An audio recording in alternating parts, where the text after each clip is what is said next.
magic's true.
what you did to me. Made me double take it right on my teeth. Had me burning in the third degree. Made me rip off the heart on my sleeve. I don't know if I can stand another night with you near my side. I can feel us tearing apart from the weight. My mind, I complete my sanity. You're my enemy.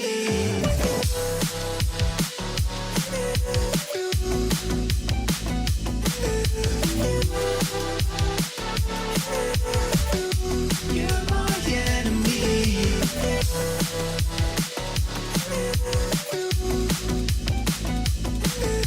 Wait, my mind, I complete my sanity. You're my enemy. I feel like my life is passing me by. 40 years and 7 months of true crime. Oddities off the top of the house in real time. Follow me into water where we will find love. Made me double take it right on my teeth. Had me burning in the third degree. Made me rip off the heart on my sleeve. I don't know if I can stand another night with you near my side. I can feel us tearing apart from the weight. My mind, I complete my sanity. You're my enemy.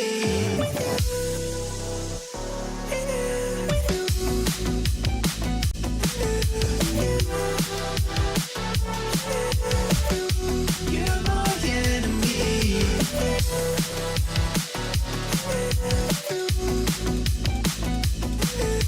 Wait, my mind, I complete my sanity. You're my enemy. Then you were gone. I said I'm getting out. Town I'm gone. I'm always on the run. It didn't go to plan. If it's the wrong move. Another night with you near my side. I can feel us tearing apart from the weight. My mind, I complete my sanity. You're my enemy.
Welcome back, everyone, to CRL, and y'all, we're in the final week of league play. It is insane, the journey that we've had so far. 2 splits, a closed qualifier, an open qualifier, so many opens, and now we are here on the last week. My name is Seb Down. Along with me are a wonderful cast of people to take us through the action today. We got Chixa, Navanta, Vaudable. Going from left to right. Chixa, how you doing? Oh, I can't believe it's already the last week. We were talking about the first week, how different the season would be, and it's been exactly that. The semester has had full amount of surprises. The new format has led itself to also being really interesting and really fun, especially the teams that did really well in the first half, maybe not so in the second half, but we just got to see about every single color that we can in the collegiate sphere. Vaughn, how you doing, man? Hey man, I'm doing pretty cool. And that split format, you're right. Felt like 2 seasons, 2 different flavors of CRL under one roof. Pretty good times, man. And this means the good times are going to keep rolling, so I'm excited to be here. But it's our last week, bro. How you feeling? Yeah, it's bittersweet to see it all come to a close here, but for one thing to end, another begins. I mean, we saw RLCS start this weekend. Now we're finishing off CRL. You could not pick a better time to tune in to the action, so hopefully everyone's ready for the ride. Literally the best time to tune in, and we'll make it nice and easy for you. So let's take a look at our format. If you're unfamiliar with how things work here, we have a new format for this semester of CRL. We started things off all the way back in September with an open qualifier just for the first league play split. That one went crazy, and how the tables did turn by the closed qualifier. We had a new set of teams come in and to play for league play split 2, where we will see, I mean, even from the results from league play split 1, it is completely inverse. Northwood is now on top. It's crazy. It's insane to see the results as of late. But the top 4 of split 2 will then make it to that inevitable fall championship, which will be Vaudable next weekend, brother. That is, yeah, it's too soon, man. It's too soon. I can't believe it's next weekend, and it's going to be at a little bit of a later time because there will be broadcasts happening for the EU regional then as well. So we're a little delayed, so we have to go back a couple of hours. I believe it's 5 p.m. when we'll be tuning into the broadcast for that one, but it's going to be a great time either way because so much great action. Top 4 teams in the double elimination bracket, best of 7 matches, instead of the best of 5s that we've seen so far. I'm excited. Yeah, I mean, so to those of you who will be tuning in for EURLCS, you get a bit of dessert. You get a bit of collegiate gameplay as your, nice dessert after your big meal in EURLCS. But you also see down there in the 2v2 opens that we did have a new entry into the collegiate space, which we did actually just play the second open for the 2v2 open. Got to see some pretty cool winners here. I know St. Clair is on there with Jazzy inside. They actually almost won twice. We had another St. Clair team face off against Concord in the grand final, but here are our winners. It is Baylor, Concord, SDSU, shout out to Zapatos and John B, and St. Clair. And you know what? SDSU, Chixa, is the perfect example of just 2's demons. Oh, yeah. Zapatos, of course, being there. That's the name you go to, and Sean B has been a demon behind the scenes. So both of them showing up, this is what the 2v2 Open was for. Maybe they just don't have a solid 3s team. I mean, Zapatos has been known for his 1 style even too as well. So he had an opportunity to shine, and they showed that they could shine there, and they ended up winning themselves some stuff. So it's nice to see that they come out. Same thing with Baylor, who's been here, who has been struggling a little bit in league play. They go out with a dub, and Andy and Hoxer show that they're still also demons in their own retrospect. All right, so let's take a look at the main course now with league play standings and where things are. There's a lot to talk about here, mainly because we see Northwood. They are currently up 5-0, undefeated in second split. There is no better time for them to have entered in. But the main thing that we're going to be talking around here at Navanta is that second and third spot, we have a tied between St. Clair and Concord, and then all the way 4 through 6, we have 3 teams who have a 2-3 record, who by the end, we may see some clinches, but that remains to be seen. First of all, pour one out for Oklahoma Christian, right? But it's funny because a couple of weeks ago we were kind of making that joke. 8-way tie, but who would think that so late in the season everything will come down to every single series, which underscores why you really can't take series off. But you're right. This day today, after today's match is to really put a dent to figure out how things are going to shape up for fall championship. This makes it so much more exciting.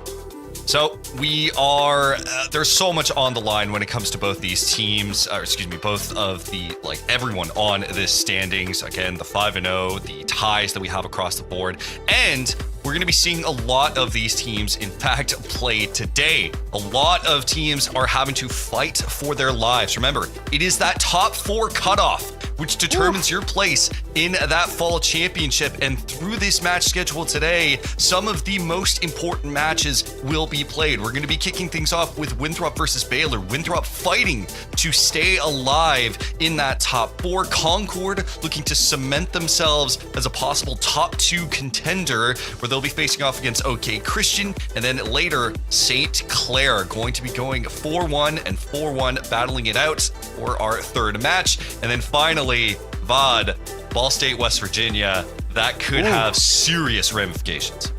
That's going to be a huge matchup at the end there, especially because we're going to have the results in the background for some of the series between West Virginia and Baylor. We'll have some Oklahoma Christian results hopefully coming in as well, and seeing the final results for Winthrop in the background. So all these teams at least have an extra match to play off stream, and we'll get those results as we can get them to you through the broadcast. But that final series could ultimately determine if either Ball State, West Virginia, or Winthrop makes it into the top 4 for our fall championship. So everything on the line for our final series of the day. But Concord and St. Clair, Concord, if they win their series, they'll clinch out the playoffs and the top 2 seed as well. So a lot on the line for these teams today.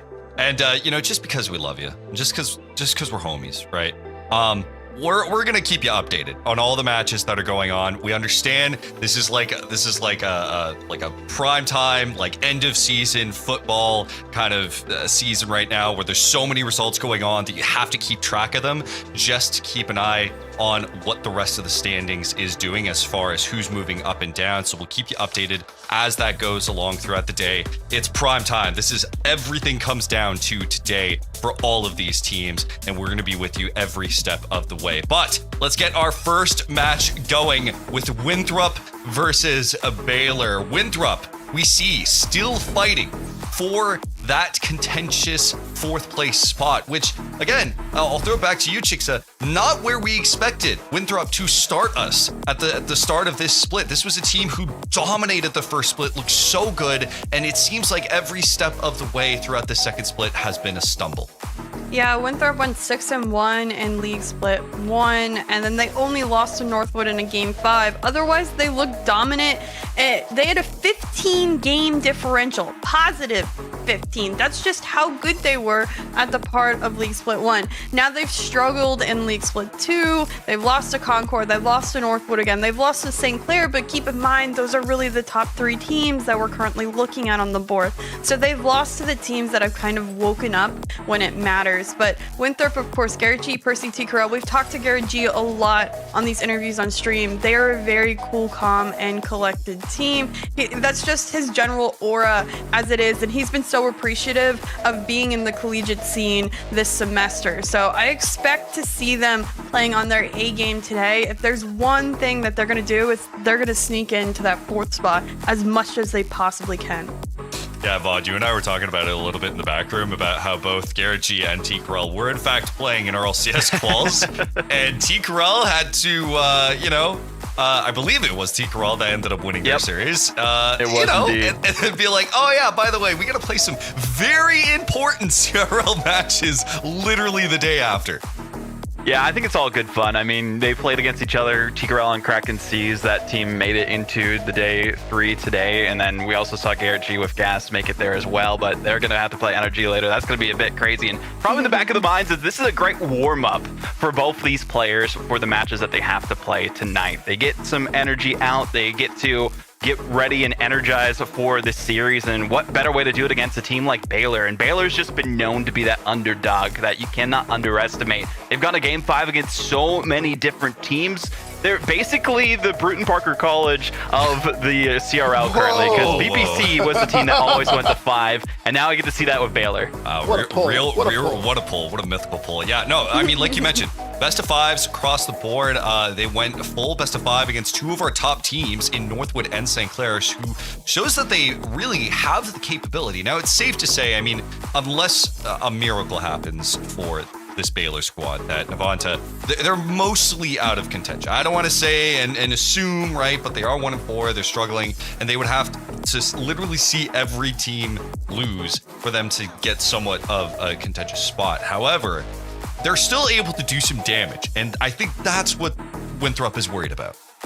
Oh, ye of little faith, my friend. Baylor can do a lot of things on any given Sunday in Rocket League, but you're absolutely right. Their fate, unfortunately, is out of their hands, and so they'd be watching the scoreboard and score lines of every other team today. And some would say, and rightfully so, some of the mistakes they did early in the season came back to bite them, but doesn't mean they have to go out with a whimper here. So in a couple minutes, they really have a chance to say, we are still a credible threat, despite what the record says this split. All right, so with that, our match is ready. Let's get to predictions, y'all. I have a feeling I know which way this is going, but I'm still a little scared that we might curse this. So, audible. We broke it last time, Seb, so we don't have to worry too much about the curses. It's gone. Yeah, there's no curses anymore, right? I'll take the lead here in terms of predictions. It's no doubt that it's going to be Winthrop for this one. This is a must-win for them. Garrett, we talked to him during the interview, said, hey, we were in a slump, now we're not. And we got to see that recently with their performance in RLCS, now with their performance here. These teams and these players on Winthrop are ready to take this. I'm going 3-1. We're not going to 5. Oh, wow. Okay. All right. Navanta, where you going, man? Well, I will never be bold enough to tell you about how many games the series is going to go, but I'm with VOD though. Winthrop said they are kind of over the hump. I was skeptical, but every other series since then looked like Winthrop of old. I got to buy into that one. I got Throp all day. I always say Throp. I just say Winthrop. You know, they're getting a win, man. They're so all right, whatever. Okay, Chixel, let's go. You know, Baylor did take Northwood to 5. They did win the 2v2. No, I'm joking. It's Winthrop. You baited me. It's Winthrop. It's gonna be Winthrop. Baylor will play spoiler a little bit. I think they will make it hard on Winthrop at the end of the day, but ultimately Winthrop has a larger stake in this. If there's any time to clutch up, it's to clutch up now, and I do think they have that ability. I am going to take Winthrop on this one. I think that at the end of the day, the baseline for Winthrop is going to be able to beat out a Baylor who has some very harsh peaks and valleys. Though, that being said, I think the boys are in good spirits. I actually think this goes to 5. I think Winthrop, they're gonna have to sweat. It's our first match of the day. They're coming off different teams in RLCS quals, and I think that they're gonna have to really lock in for this one. So it's a clean sweep for Winthrop on the desk. We're all thropping right now, but we'll see what we go to. I'm sorry. You know what? RL Esports said it. It's fine. Okay, all right. Let's get to our match. We're really excited to see this one. It's our first match of the day. It will be Winthrop versus Baylor. Now, everyone, fate is the key word for today. Can Winthrop defy fate? Can they fight against the grain and make that top 4? Are Baylor going to be able to put them down a size? Let's find out, and let's get down to the pitch. They say the same pressure that can make diamonds can crack eggs, and frankly, these two teams have self-inflicted pressure, which is the hardest one of all. What's going on? It's your boy Navanta, and I'm not alone. I'm being joined with the legend herself, Chixa. How you doing? You know, I could not be happier for this to be the final weekend of league play. That's just the stakes, and we've seen teams crack under the pressure before. But you know what? I'm excited to see if they do rise between all these ashes, because at this point, both of them are not having the semester that they want to be having.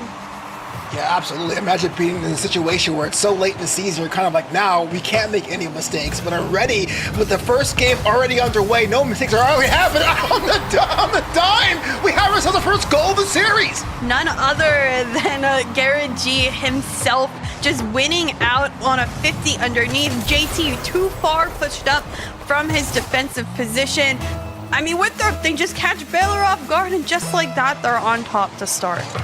Yeah, I can imagine what that makes feel for the morale, seeing the pressure, but already we're seeing a shot on frame, luckily knocked away by T. Corral. Oh, what a save by Garrett G, but still, the pressure comes through, the pinch comes through as well for Garrett G, and even the second effort couldn't push on forward. Baylor, a good look off of kickoff. Now they'll transition again, see if they can get that much farther. Percy off the back wall, has a flip reset to Booth, gets over one, gets the 50 as well, but the follow-up too slow to be found. JT upfield tries to go for a flip as well. I think a little too late to the drama, and just like that, another clear upfield, a deflection for Garrett G, and this one's still even saved away. Look how the pace of play has just increased immensely to start off at our first minute. Yeah, Winthrop's coming off pretty much looking like the kind of Winthrop of old. I would say a little bit more width on that final third. We'll probably get more scoring options from the sides and the flanks, but that said, I love the speed, I love the pacing, I love the rotations Winthrop is deploying right now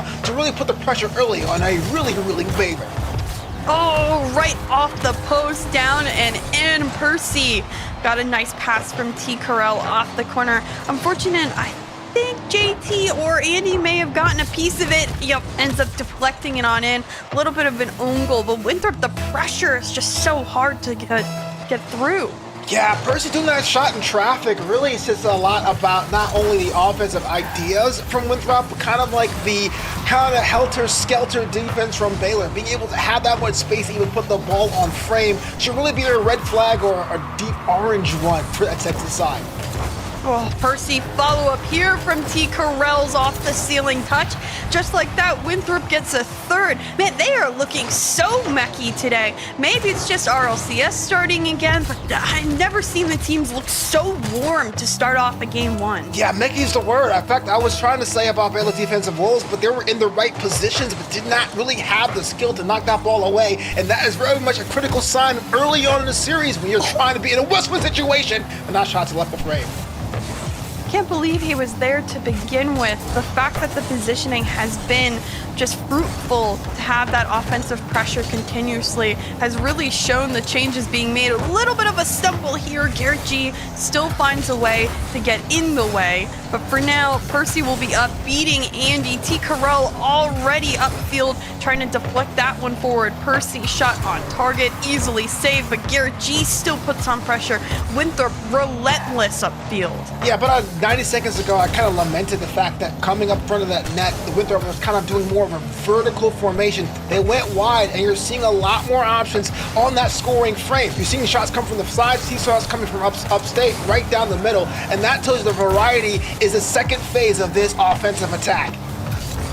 Huge clear upfield. Percy there first to beat Hoxter. JT back by his lonesome, giving this one away, but Andy is there, holding on. Pressure for Andy here, deflected above net. Hoxter can't get there in time, and they'll have to rotate. In fact, quite quickly, JT just stalling quick enough in time, but Percy off the ceiling. Does he get the read? The shot, the angle, it's good, and a fourth for Winthrop to start. Well, this one here was interesting because I was going to give JT credit for being a high-line defense instead of waiting for the counterattack, but he put up all the way forward, and that kind of teardrop shot of a frame was just an awkward angle for anyone to slot away. Things are not looking bright for Baylor right now. Winthrop on fire, seemingly unstoppable to start off this one, and they are continuous again on their efforts upfield, always trying to hit each other off the ceiling, off the sidewalls. They've had the vision so far. This one here saved easily by Garrett G. They'll be able to send it upfield yet again, dangerously off the backboard.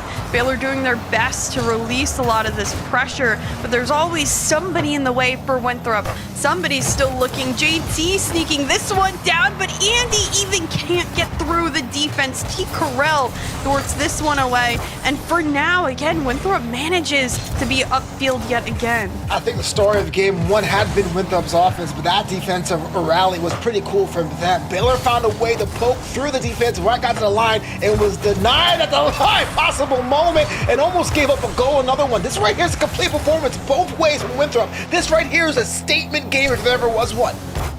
Yeah, I mean, let's keep in mind Baylor still has 7 shots in this game, Winthrop with 9, but Winthrop also has 6 saves. at the end of the day, they have been able to stop everything that Baylor is throwing at them. Granted, I will say most of the shots aren't that dangerous. They're easily pot shot saves, but at the end of the day, it's still nice to know the rotation is there for Winthrop, that they are keeping things close. Baylor also in that regard has 6 saves. They've been able to save as much as they can, but Winthrop just has so many opportunities that have been so solid, especially off those follow-ups, that they are still doing just as well. Time's ticking. Winthrop has that 4-goal lead, and I think that'll be enough of a cushion to end out this one. And just still, can they get through the traffic? No. Yeah, absolutely. Now you got to play for pride. That last 30 seconds where Baylor was trying to get more on the board to not make sure the casters don't talk about their scoring drought, and they went all forward, 1-9 formation, and it was swatted away. Really deep questions have to come from that Baylor side after a performance quite like that. They're looking at being down 1-0 in this series. Yeah, I think Baylor ultimately just needs to find better ways to score upfield, as well as just stop Winthrop's opportunities. You know Winthrop's going to come at you with the mechs. They're going to come off the ceiling. They're going to come off transition. They've shown us many different ways of how to score. It's just how diverse Winthrop is on their offensive capabilities. So Baylor needs to lock those down, especially challenging in the midfield before it becomes even a shot, and then as well figure out how to get on the board themselves. Of course, ending a game with nothing is not where you want to be. Yeah, you know, even in defeat in this first round, I gotta give a little bit of the tip of the cap to JT, because it really was a situation where JT at the beginning of this split, or even the end of last split, would have kind of cowered and been that third man and said, I'm gonna be that tank. And at times it didn't work out for Baylor. But being able to go to the midfield to lock down that space, it shows they're willing to experiment late. People will say, don't do that. But at the same time, when you're against a team as complete as Winthrop, you can't go back to what worked for you the week before and the month before, because Winthrop is a smart team. They adapt and they find ways to overcome. So I love a little bit element of confusion. Yeah, JT doing a little bit better upfield with his aerials as well. They were utilizing him to try to get some demos in this game. That always, didn't work to fruition, but we may see them attempt to do something again. Baylor has adapted in these series before. Can they do so against Winthrop, who has looked very solid in this game 1? I'm quite impressed with what Winthrop has been able to show us in game 1. Forbidden Temple, again, one of my least favorite maps because I never win there. There's going to be a chance for Winthrop to add on to the score. Shot on the frame, knocked away by Andy. And Andy already saw that coming a mile away, read it, and knocked it away. But granted, there was not an early scoring opportunity for Winthrop that was easily dashed. Or not. That's a little embarrassing. Garrett G just buying his time, controlling. Andy rushes, and he just walks that one in. Yeah, embarrassing it is, but that's definitely advice for life for anyone playing Rocket League. If you have a quick-paced, best thing to really put your opponent on the back foot is to slow it down. That's what Garrett G did. That's why he's Captain America. Garrett G, no matter how long he's played Rocket League, still looking as solid as ever on the field. We'll see if Baylor can answer here. Again, has yet to score, so need to find a way to get on the board. Percy, though, winning a couple 50s, steals the boost, the flick as well, and Percy's been mechie today. Well, if the first game was like a expressive, interpretive dance, this was straight up street ball. Bring it all the way up to the hole with the flick. That says I'm in my bag. Ain't nothing you can do about it, homie. Percy with 3 goals that last game, a hat trick already starting off here, of course, with that one. Winthrop also starting off with the goals and has continued to do so early on in game number 2. Andy, though, working the sides. Hawks are trying to fit that one on in. Couldn't unfortunately squeak it through the bars. Percy on the sidewall has T. Corral. It's well read by Hawkser, even on the pre-jump. Hawkser as well reads this one, sends it upfield. Percy is back. Garrett can't find the deflection, but still in the way is T. Corral. Can't win against JT. Garrett G enough boost to at least clear it down to Percy. Not the greatest touch. Maybe an opening here for Baylor. Hawkser is demo, no read, and Andy's able to pass it to himself. You know what? They need this goal more than ever. I'm not even talking about the fact that almost 8 minutes went by without even scoring them one. They were starting to offensively press and not really think about rotations or doing smart decisions. But this can reset the clock a little bit. The lead's cut in half for Baylor. Here's a chance to really start their own fate. Always nice getting on the board, and For now, Percy has an opportunity to answer off kickoff. Bumps Hoxer midair, and there comes Percy with 2.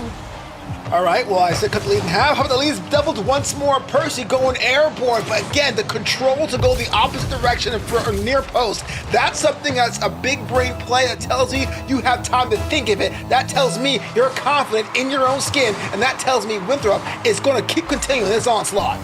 Oh, it's so impressive. Everyone looking quite on par for Winthrop today.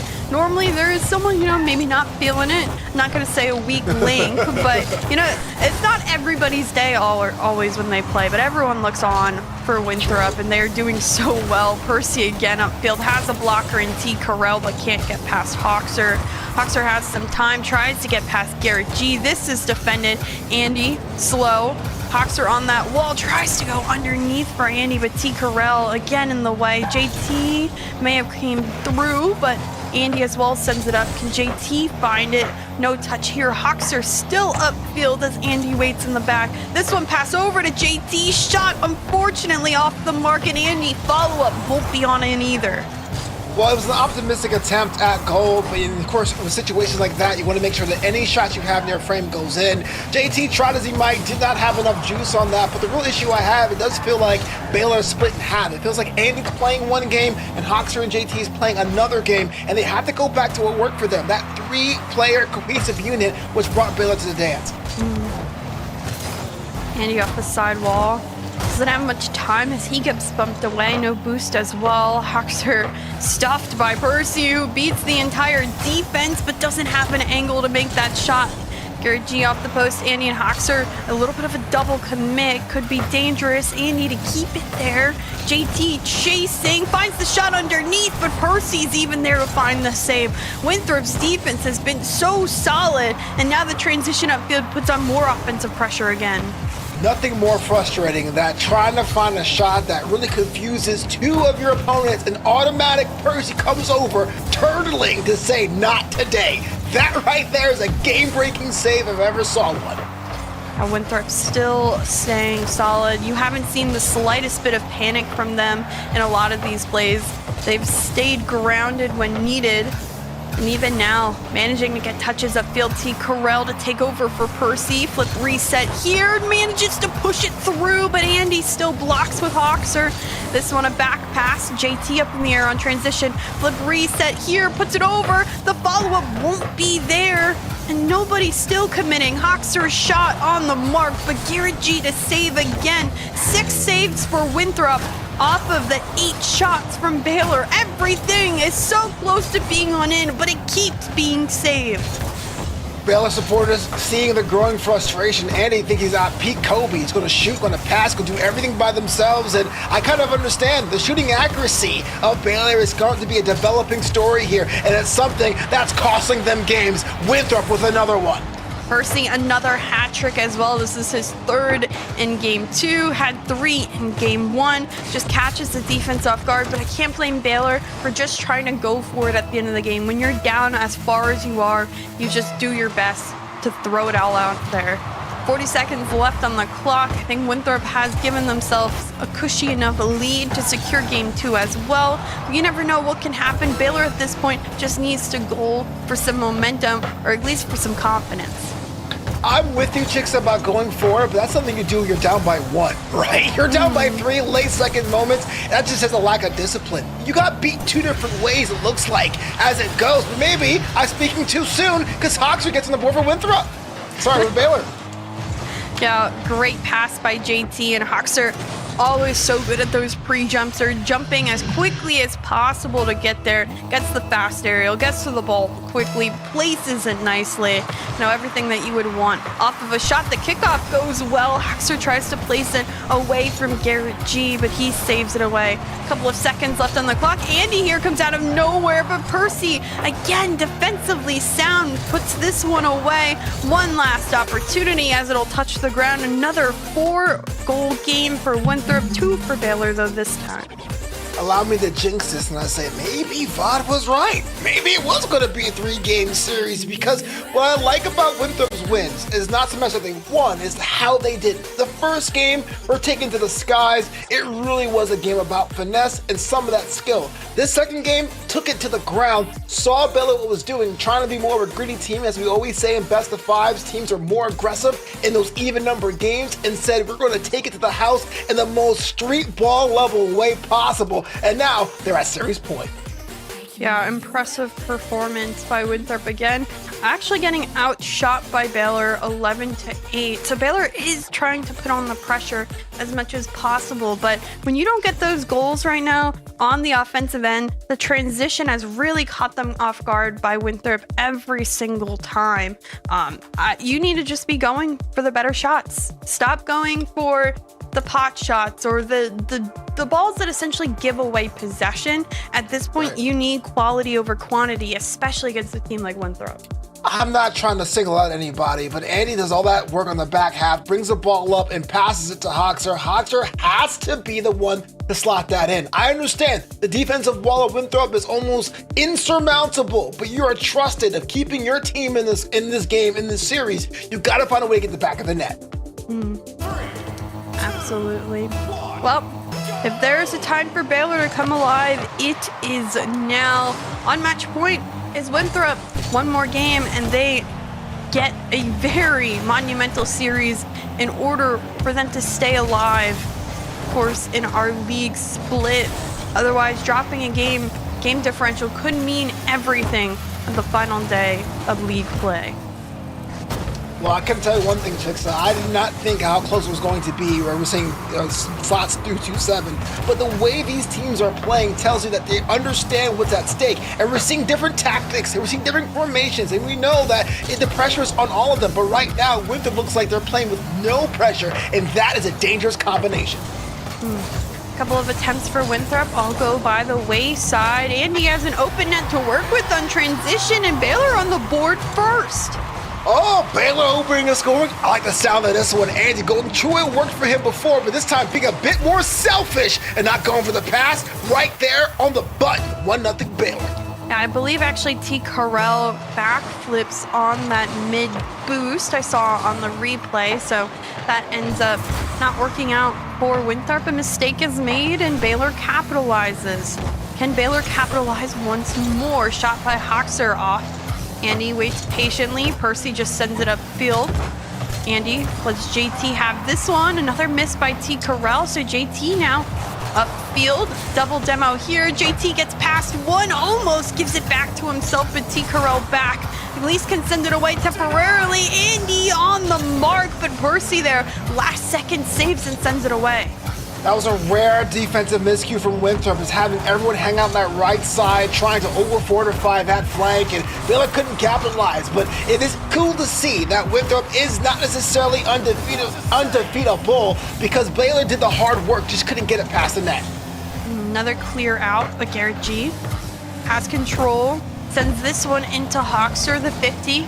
Going off the backboard. Andy sending this one down. Still wins the 50 on the way through. Andy being a blocker against Garrett G. Garrett G defends here, jumps over Andy and defends the shot against JT.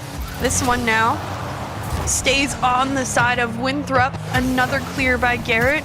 And just like that, Percy can extend this upfield. The demo up here. Percy has an open net to work with, and look at that transition for Winthrop. I'm gonna date myself, but passing to himself like Kurt Hennig back in the day. Mr. Perfect, that was to the net. Percy, what are you doing, man? Don't do it to him like that. Gotta love the demo and bump by Garrett. Heat-seeking missile on those cars. Opens up such an opportunity for Winthrop to tie up this one. Halfway through this pivotal game 3, and we find ourselves a tie. Not the situation I think we anticipated, but Baylor has been doing their best to try to go against everything that Winthrop's been throwing at them. This touch here will go to Hoxer first. Stays in the air, gets over Percy. Gets blocked by Garrett G, and T. Carell can only 50 as well. Garrett off the back wall sends it away, but Andy is there. Garrett doesn't read the pre-jump. So Percy by his lonesome. JT the bump, another open net, and Andy now secures. I don't think that's how they drew up that plan in the case of Baylor, but you take them as you can get them, Andy, with a barrel roll, do a barrel roll, with a shot right on frame. Good thing to put Baylor up front, but I was about to say before that goal happened that Winthrop is finding a way to really cut off that half of that pitch to put them in advantage position, but now they're looking at a 1-goal deficit. Yeah, incredible work for both teams to be using such physical play in this one to bring on these goals. We've seen so many bumps and demos secure a goal in play. Now Hoxer taking his time, has some boost, the flick, can't follow up, Percy is there instead. Not much boost for Percy, can only extend it to the other side of the field. Garrett G there first. JT wins the 50, this in the air. T. Carell, it's a difficult time, can't fall on it, gives it to Garrett G. Percy to take over, just a little touch and it is in red, and Winthrop again equalizes. Kind of bold having the finesse finger roll right in front of net, but Percy's on one today. Sometimes when you are feeling yourself 100%, you try to get a little bit cute right in front of net. Works out for them, and we're level once more. Percy just has had that finishing touch for every single play. This one almost had an open net to work with to make that shot. Now Garrett G just taking time. Percy to cut here. This 150 is off the mark. T. Carell also up with Garrett G. A double commit. Maybe could open the back end of the field, but Percy back up, sends it down to Garrett G, and Hoxer in the way to find the save. T. Carell sends a sliding one here. This one's pinched out away again. Percy working the corner, can't get past Andy. Winthrop still offensively upfield, trying to get through. Can they get through here? Percy's touch won't go the way they want it to, and they can only stall in midfield. Oh man, Baylor was playing with fire there, having everyone for the defensive efforts. If there was anyone from the Winthrop side that had a one-chip shot in them, that could have been under the go-ahead goal if there ever was one. Stop doing that if you're Baylor right now. T. Carell off the ceiling. Ooh, doesn't get the read against Hoxer, and good thing Percy's in the way to get that save off the 50. T. Carell controls here. JT cuts in the line. Percy sends this one up. Garrett G to it first. T. Carell has the read and the shot top shelf. Winthrop the lead with 19 seconds left. Absolute dime. Shot, put in front of net, slot it in. It's Lob City, baby. Go to hell. Go ahead goal secured 19 seconds ago with the 3-2. A lot could happen in the final seconds. This one seems to go more in the way of Winthrop off of kickoff. T. Carell to the corner, buying time. Andy has a pinch opportunity. Doesn't really pinch, but gets past one. The flick in front of net. Hoxer's shot won't go through. JT's just too late. And Winthrop, by the skin of their teeth, win game 3 and win the series in 3-0 fashion. I can't believe this. The way Winthrop won in games 1, 2, and 3 were different. They were unique. They found a way to make me go, okay, maybe the Winthrop Split 1 is back. Not only back, but thriving. Complete performance. And that's not the short out Baylor. They had their defensive mistakes. They had their offensive mistakes. But they, too, were improving. It's not improving enough as Winthrop. Yeah, not the game that Baylor wanted to end on, but a phenomenal victory for Winthrop in that 3-0 fashion. Keeps their, themselves alive in their hopes for the fall championship, even ending on this one. Managed to be equal on shots, but just had that one extra save that's needed to move on forward. Impressive performance by Percy. 8 total goals across 3 games. He showed some stuff as well, defensively speaking. I think on that goal line as well, keeping things together. Very impressed with the performance individually by Winthrop's players. I'm so glad you mentioned Percy, because that's someone that really had a defensive forward idea and mentality, but when it was called upon to do something offensively, rose to the challenge. This is what you really want ideally with anyone on your team. Talk about balance, talk about being a three-headed hydra, I get that. But when it comes down to when the ball hits the pitch, you gotta be able to execute, and Percy executed with aplomb today. Yeah, a lot of people, kind of forget, I think, about Percy sometimes the most compared to, of course, the names of T. Carell and Garrett G, who have been around a bit longer, who have had a longer history in the likes of Rocket League. But Percy showing his stuff today really does well in this collegiate play. Impressive performance by Winthrop. Any final words, Nawalta, before we go to break? I think that this is only our first series of the day. It says, wow, Winthrop may be back. Look around. They're coming for that split 2 crown. All right, guys. Well, we, of course, have 3 more series today, so stay tuned for some more league play split 2.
Get out of my mind at this point.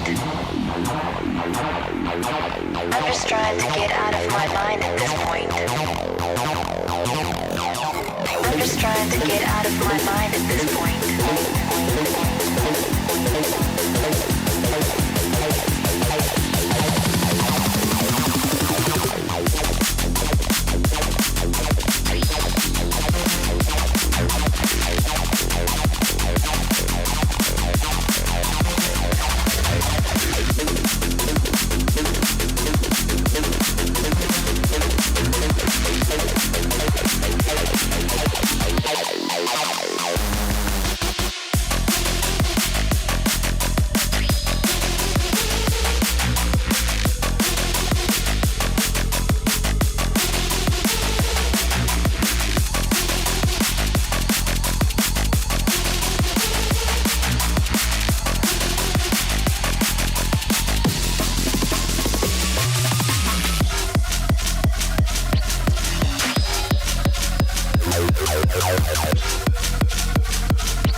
Let me hit you with the bleed blue.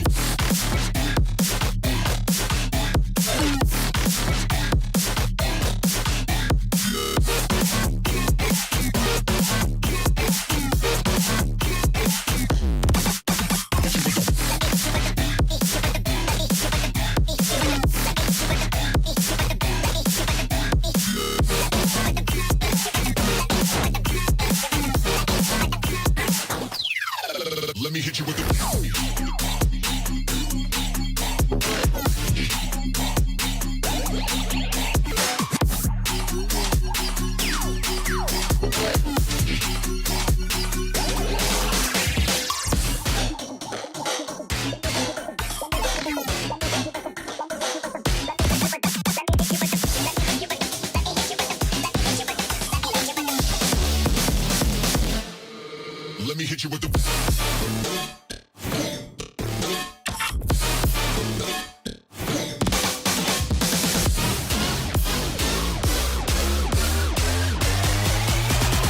Yo, let me hit you with the bleed blue.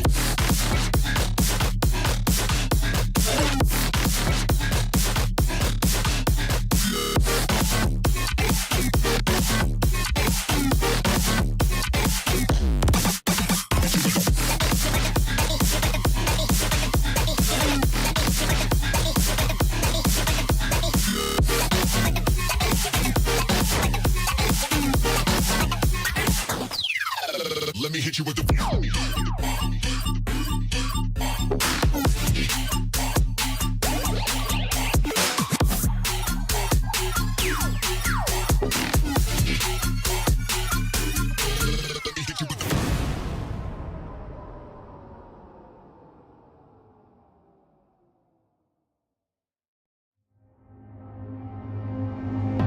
Turning love to dust, 'cause we know it can't change.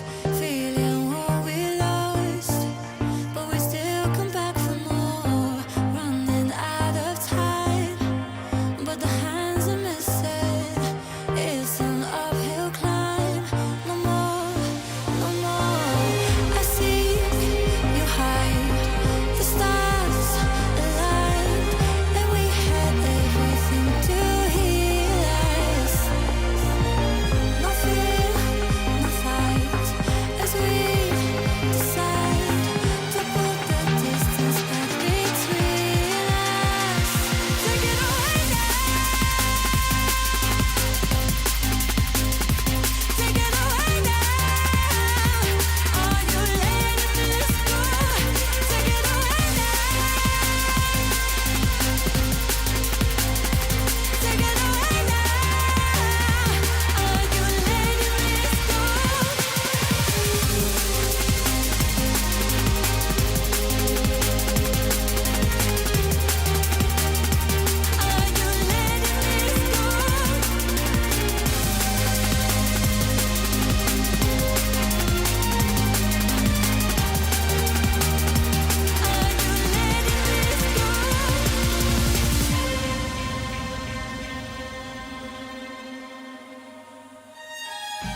Wandering in this place, how I'm gonna spend my time searching open space.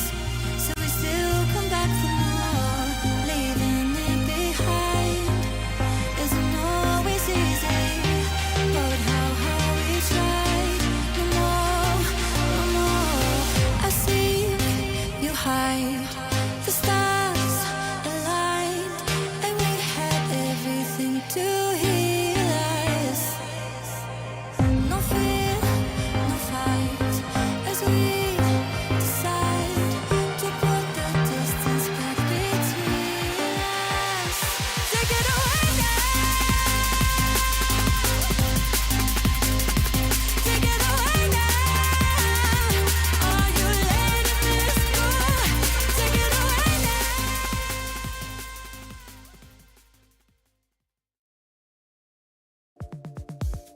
While other top teams struggled against Baylor, going all the way to 5, Winthrop made a statement. Welcome in, Percy, to the interview. Happy to have you here on the CRL broadcast for the first time.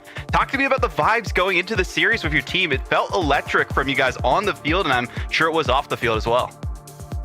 Yeah, I think our vibes were pretty good. I think it's due because we were all playing RLCS yesterday. And I mean, these past like 2 days, we've been like just locked in, running the game.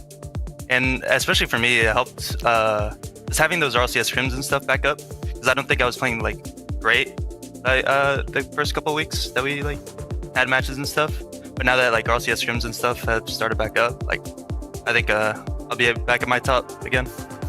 That's what we like to see. I mean, your teammates, they like to glaze you as much as they can, saying you're the best player in collegiate Rocket League. I mean, how do you take that into account when you're going onto the field playing these matches? Is it in the back of your head at all, the pressure that's there, or are you just playing the game and getting through it as best you can? Good question. I think I'm just playing. I don't think about that stuff. I think it comes down to the day. I feel like there's a lot of top players in CRL. I'm sure like some others will like be better than me on some other days. But yeah, I think when I'm like good, like I can definitely be the best. Well, we saw you be the best throughout this series. A hat trick in the first 2 games, 2 goals in the last game, MVP performance to put it up. I mean, you talked about the RLCS scrims helping with that. Have you guys been scrimming together as a team to get prepared for these matches? What does that process look like as this is your first semester with this roster? Yeah, especially recently, we haven't been scrimming that much. We still have, but like it's been like pretty complicated for like us to fit our schedule because we have RLCS scrims. So it's like kind of like tough to like just do be around that, while also like having classes, doing homework, assignments. So it's like been pretty like tough to like stream with each other right now. Yeah, a lot on the line, especially having to deal with classes, deal with RLCS. Yeah. I mean, what advice do you have for those maybe looking forward to playing in Collegiate Rocket League while also balancing RLCS in the future? I think just have a set schedule. Do homework whenever you can, whenever you have time, because there's not much free time. Let me tell you that, not much free time. And I think just having a fixed schedule will help with that. Schedule as best you can. That's always great advice. So your final series for this split and before potentially making it into that fall championship is against Ball State. If you win it, you guys clinch the playoffs. I mean, what's going on in your mind throughout this process leading into that final matchup?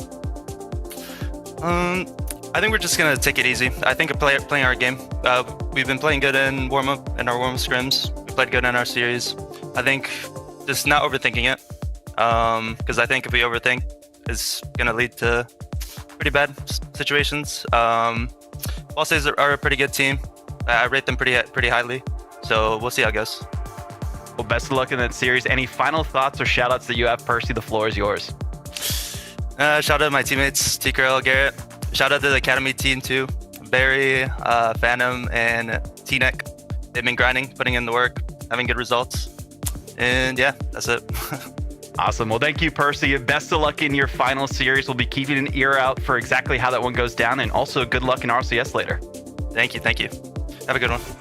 Thank you. Well, we just got to hear it from Percy from Winthrop. They were the star of the show today, putting up the numbers here. That's exactly what we like to see, Seb. Yeah, this is a player who is kind of, even though they're not at the top right now, Percy himself is making that case for MVP. There are a lot of times where he's getting Winthrop across the line and just, I mean, putting himself on the scoreboard. In game 1, we saw he had like 785 points every single time he was MVP. And this is one of those examples of just a player taking over the server and showcasing why he's one of the best that we have in Collegiate. Either way, I'm incredibly excited to see what we're going to get out of Winthrop, especially with the last few matches being played for Winthrop could determine whether or not they are going to be actually competing in the fall championship. But we're not done. We're going to go all the way from that 4th, border placement right now, which is getting super spicy, up to Concord and see if they're going to be able to make a run at that 2nd seed, which will be our match coming up next. It's going to be Concord versus OK Christian. And listen, Avanta, I feel bad, right? Like, Okay. Because Oklahoma Christian, they're a great team. They're a really, really good team. And it is harsh to see them, down at the bottom, winless currently, and see this result, because this is a team who has worked so hard to get here. But we're finding right now that amongst all the teams that we have in top tier CRL, Oklahoma Christian for the past 2 splits has been that gatekeeper team. Yeah, it's kind of a hard pill to swallow for any program, and it sucks because if you think about year over year or semester over semester or split over split, Oklahoma Christian's improved maybe like 5, maybe even 10-fold. But you're absolutely right, they are officially eliminated from play, but that doesn't mean they can't play spoiler here today. I love what Taylor's done with this squad. I love the ball distribution is something that worked out for them. They are not going to go away quietly into the dark night. Yeah, it's going to be a bit of a challenge for them to have to play against a Concord who, let's be clear, has completely reversed their fortunes compared to Split 1. This is a team who is fighting and looking like the Concord of old. Yeah, Concord just had a really bad mix in League Play Split 1. They went 3-4, -6 on the differential. They just dropped loss after loss after loss at the beginning of that split, and they came out of it, I think, much stronger and much more prepared. They looked really good in the closed qualifier, and now they are here, and they're in such good fashion in 4-1. They've only lost to Northwood, and Northwood's beaten everybody. So it's nice to see Crispy Seamox and Helix really coming together in this split, as well as, again, we mentioned the 2v2. Crispy and Seamox did clutch up and win one of those as well. So you can just tell that they're in sync at this part of the season. Yeah, and Vaughn, I think one part that Percy mentioned, which is actually, I think, a big factor, especially coming into this last week right now, is those RLCS scrims, right? Like, this is a team, and all of these teams that are competing for the top 4 who have these RLCS caliber players in it, they are dialed in. They recognize, like, not only do we have to perform in RLCS, but getting all these incredible scrims against top teams, your NRGs, your Shopify's, the like, but now they're able to take what they're, that form in RLCS and bring it over to CRL. Yeah, that's a big thing for these teams, but it's also kind of rough, specifically for Oklahoma Christian. They actually missed out on making it into that top 32 today and fell a little bit earlier. They actually lost to a team that had Jay from St. Clair on it. What a throwback there, so shout out. I used to go to that school at one point in time. But Oklahoma Christian, I mean, this is a team that we have talked about it, right? The gatekeepers, and we saw them play spoiler last time. We can potentially see them play spoiler here. This is all pressure on Concord, and this is where they need to lock in. If they can't do this now, well, they have an even tougher opponent waiting them in St. Clair afterwards. So this is going to be kind of the benchmark for where we expect Concord to be today. Well, we'll see where they end up. Oklahoma Christian are indeed playing the spoiler, but let's get to predictions. Navanta, starting with you.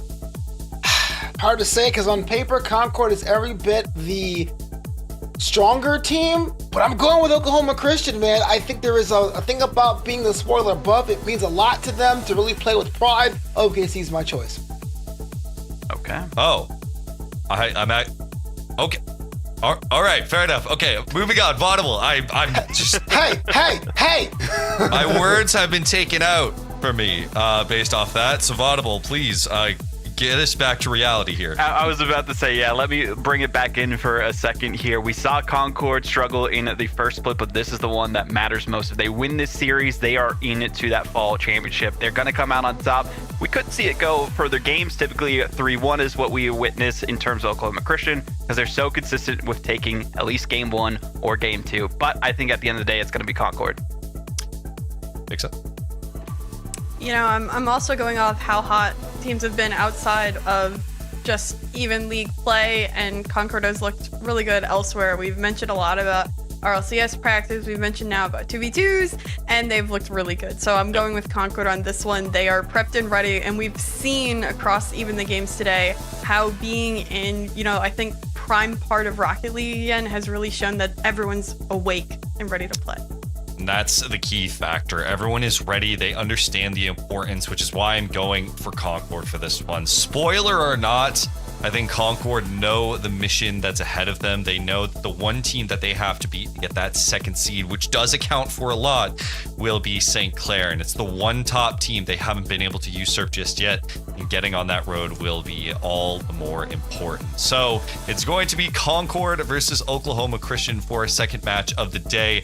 It is almost a sweep of the desk. We have Navanta, who is putting a lot of faith into Oklahoma Christian here, so we'll see how that. Yes, I mean that's kind of basically the theme of the day. So either way, I think with Concord and how they're playing, very excited. I think it's going to be a match that they're going to need at the end of the day for them to be able to compete against some of the top teams. That, I mean, it sucks to call Oklahoma Christian a warm-up team, but that's one of those right now. Disrespect.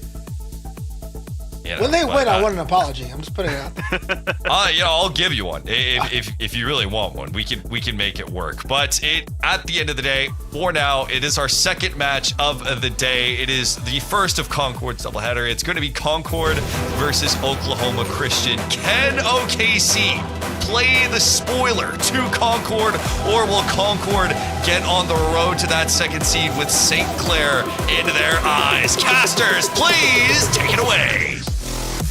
one series between Concord and Glory. They need a win here to guarantee themselves a berth all the way into those fall championships.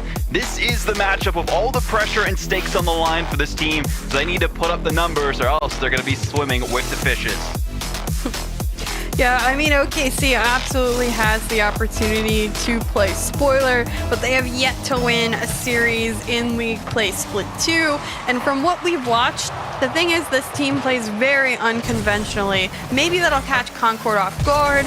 That's my hope, that, you know, they end up being so unconventional, so mechanical that Concord simply doesn't know what to do. But of course, at this point in the season, as I mentioned, everyone is primed, prepped, warmed up to play, and they have been looking better than ever. Helix to CMOS, what a play!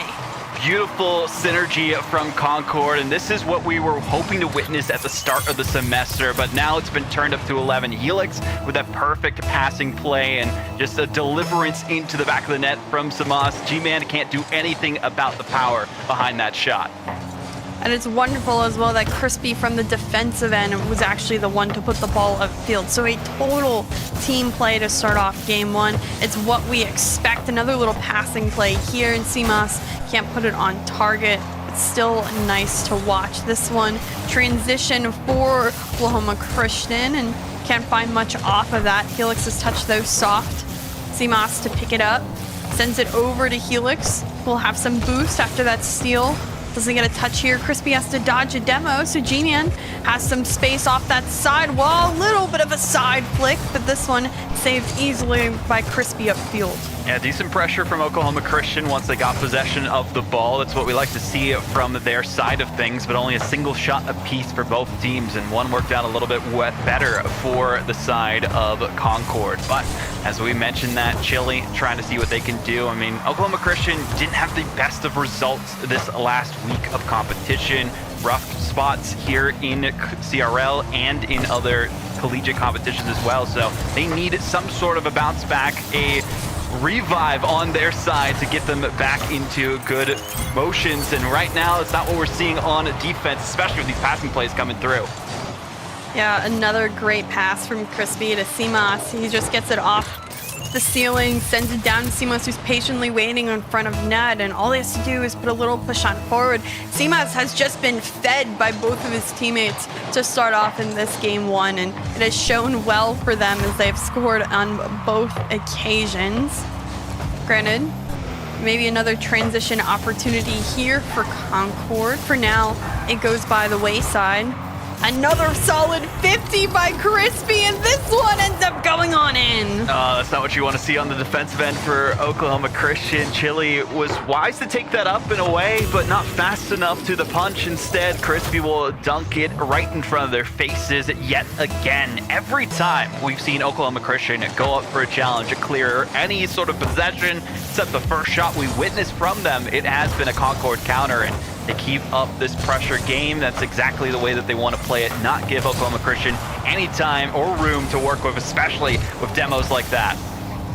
Yeah, I've mentioned that Oklahoma's Christian strength is often their unpredictability and their unconventional play style, but it seems like Concord is reading them every single aerial, every single jump or play for the ball. Someone from Concord is ready and contesting at the right time to get rid of that pressure. They need to continue to use their creativity to their advantage upfield, and maybe that'll have an opening for them eventually. But for now, Concord has continued to read them, make shots, make plays, and just make things difficult for Oklahoma Christian.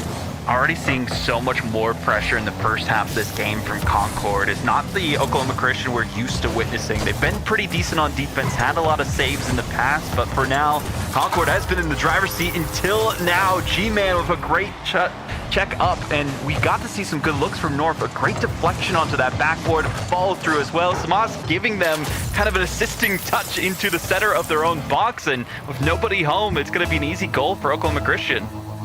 Yeah, I don't think anyone was expecting North to get an additional touch there, but the little one he got allowed G-Man to come through and finish off that play. So great job for Oklahoma Christian to get on the board. That's always the biggest challenge. We similarly saw Baylor last game get shut out in the first 5 minutes of gameplay. So getting on the board themselves is that little bit of victory that can give you some momentum to boot. A boost steal here in Oklahoma Christian being quite a nuisance upfield. They're continuing to put on 50s. North up in time to keep it there, but unfortunately can't follow it up. Crispy has control of the flick over to CMOS. I don't think he even needed to touch it, but nonetheless, CMOS with 3 in this one. This is the changeup from Concord that we were waiting to witness. A lot of times we saw them go for individual efforts and no follow through. Now we have that in loads from the rest of their teammates. At least another member sent towards the ball just to secure the goals, and not having to worry about defense is a good thing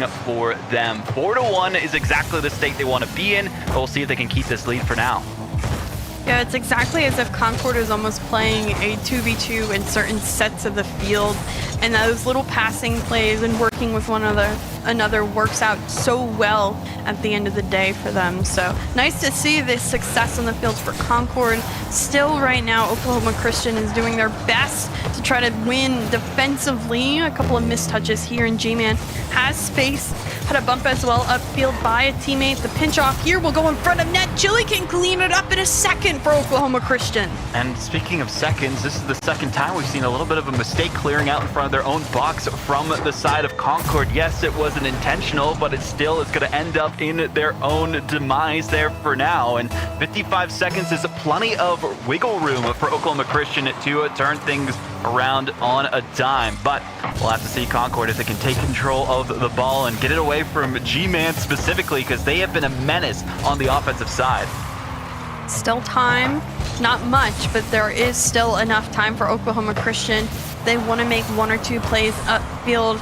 Chili, I think, assumed he had a teammate there, but G-Man just has to send this to the wall where Crispy picks it up. Misses the touch though, luckily CMOS originally picks it up, but the boost steal ends up happening, and just like that, Crispy somehow finds himself with the ball again. No touch by Helix. G-Man now can't do much past midfield. Chili as well does get past one. The 50 sits. North picks it up. Has some boost to work with. Tries to fake out the defense, but cannot do so. Time has run out for Oklahoma Christian in game number 1. They'll save it one more time, but 4-2 win for Concord in game 1. A huge victory for Concord, won by their experience that we witnessed in the first half. They dominated that first half of the game, and we didn't really see much out of Oklahoma Christian, but they did wake up the beast inside of them.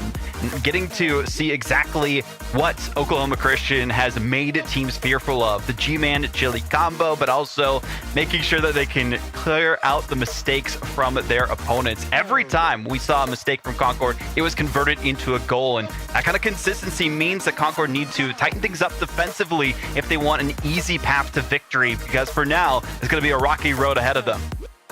Yeah, I agree. Concord's chemistry clearly shows offensively for them upfield. Each time, whether it's CMOS, Crispy, or Helix, they have that chemistry to work with one another on the offensive end of things. But the defense is what is starting to fall apart. They have to be a little bit cleaner on transition and be more solid with their touches. Just because you get a touch, especially facing your own net, doesn't mean it's a positive one. They have to think a little bit more before that touch is made, so we don't see mistakes as we did in game 1 for them in game 2. Well, headed to Forbidden Temple now. All eyes on Oklahoma Christian. If they can start out strong and keep that momentum going from the latter half of game 1, they are going to be a force to be reckoned with, and Concord might not be prepared for it. They mentioned themselves, since they always used to take game 1s and still lose series, that hey, maybe we just lose game 1 and then win the rest of it. So we'll see if Novats' prediction comes through at the end of the day. But for now, all eyes on who gets that first goal. Felix. The touch towards the side wall isn't exactly, I think, what Concord wanted. CMOS backwards making a save and still comes through and wins that 50. Felix has Crispy in the midfield, and he will indeed jump for it. Sends it down, but can't connect with Helix for a stronger shot on target. CMOS has boost working the corner. This one, the pop-up, only for a boost steal for Crispy. A cut here, this one across the net. Crispy jumps forward, and just like that, Concord makes chaos afield. The speed of conversions is what makes Concord so deadly, and this is the combination of Crispy and Simas that won them the 2v2 tournament last Wednesday. They have that speed and ferocity, and when you don't have somebody in position to take advantage of a gap into that rotation, you are going to be capitalized on every day of the week, like we might see here with the double tap defended by North. Back to the midfield it goes. Helix a bit off target instead. It goes by the wayside for now, but the pressure continues. Pressure certainly still there. A miss on the touch. This one actually sent towards the net. Would have been an open net if only Oklahoma Christian put it on target. G-Man misses the touch here. Chili just buying time to send it, but Simas can't get the connection. Helix now second opportunity, sends it over to Simas, but again a missed touch on connection. G-Man going from one end of the field to the other. This one floats and will stay in midfield. For now, we're not seeing the connections between all these teams. A lot of disconnects. We see a touch go upfield and the pass isn't always a pass.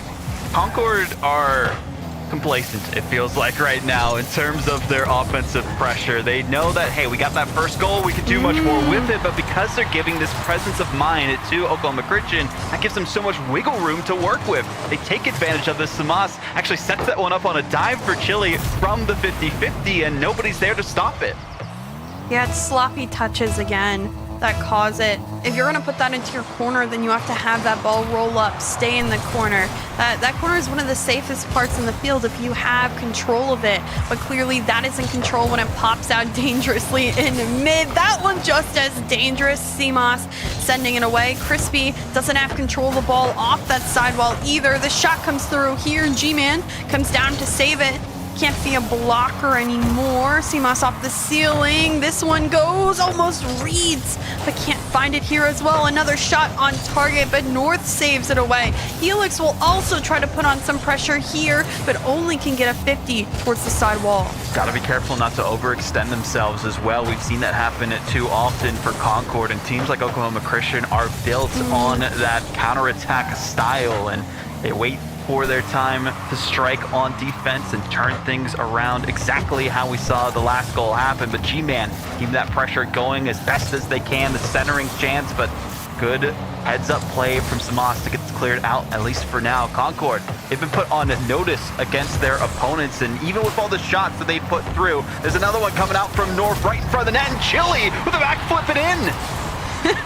This is what I mean by unconventional on the likes of Oklahoma Christian. Chili jumps, knows he can't touch it, stays there anyways on the play, and ends up finding the touch to just push it on forward. They are just right place, right time, and manage to just make the play necessary. Now, Oklahoma Christian with the lead, and Chile as well has a carry of field that almost finds its way on in. This is why we talk about Oklahoma Christian as the gatekeepers of Collegiate Rocket League. They stopped teams like Akron from qualifying multiple times, and now they're looking to stop Concord from guaranteeing themselves at least a shot at the second or first seed here for Split 2. And they don't want to make it an easy road for their opponents to qualify for that fall championship either. No team locked in other than Northwood for now, and Concord need at least a victory, a confident one at that, if they want to guarantee themselves a berth in as well. So for now, Oklahoma Christian keeping that momentum going from game one. All eyes on Concord to see how they answer back. Huge flick here by Chili. No follow-up as Crispy stays on it off the backboard. Helix will get stuffed by Chili here again. Sends it midfield, a pop by North to G-Man, but no touches to be found. Chili off the corner, stays with it, and prevents Concord from putting on any more pressure. Concord just confused. Where's the urgency? A minute left to play, and this touch by Simas off the corner and out. Concord still down by one at this point, off the potential of losing this game too. Pressure is reaching its peak for the players of Concord. They know that they need to clutch things up, and they haven't been able to pull it off just yet. They see how close they are to the finish line for the semester, but that's getting in the way of their own plans and passing plays that we saw work out so well for them before. Now is the time to strike if they have any chance to do it, and G-Man is just a thorn in their side, and their plans denied by the woodwork. Just again, Helix tried, but couldn't do so. CMOS, though, still upfield, has the flip reset, but can't get much farther. Crispy gets beat, and nobody's back for Concord on this play. CMOS off the backboard. Chili has the read. This one pops its way out. Crispy, a full tank of boost to send it high, but the read is very much red. CMOS has boost as well. Will try to take it towards the sidewall. Does get the beat out. Crispy, the pop. G-Man as well pops it up. Chili has a boost seal and a bump. And just like that, it'll touch the ground and Oklahoma Christian spoil game 2. They ran away with that one, especially once we saw that tying goal from Chile in the first half. A difference of halves from game 1 to game 2. They only had a single shot last time. Well, they had 2 and a goal this go around. The possession working out better for them. The pace of play, Oklahoma Christian was the one playing the tune the entire time, and Concord just had to listen and see the goals scored against them time and time again. A first goal doesn't matter if you can't close out with the victory afterwards, and they were hesitant throughout the rest of that game. And we saw the mistakes lead to their demise. Even with 13 shots, only a single goal accounted for. They need to work on their coordination a little bit more and their hesitancy, because we saw them hesitate a little too much this time, where in game 1, they were going all out from the get-go.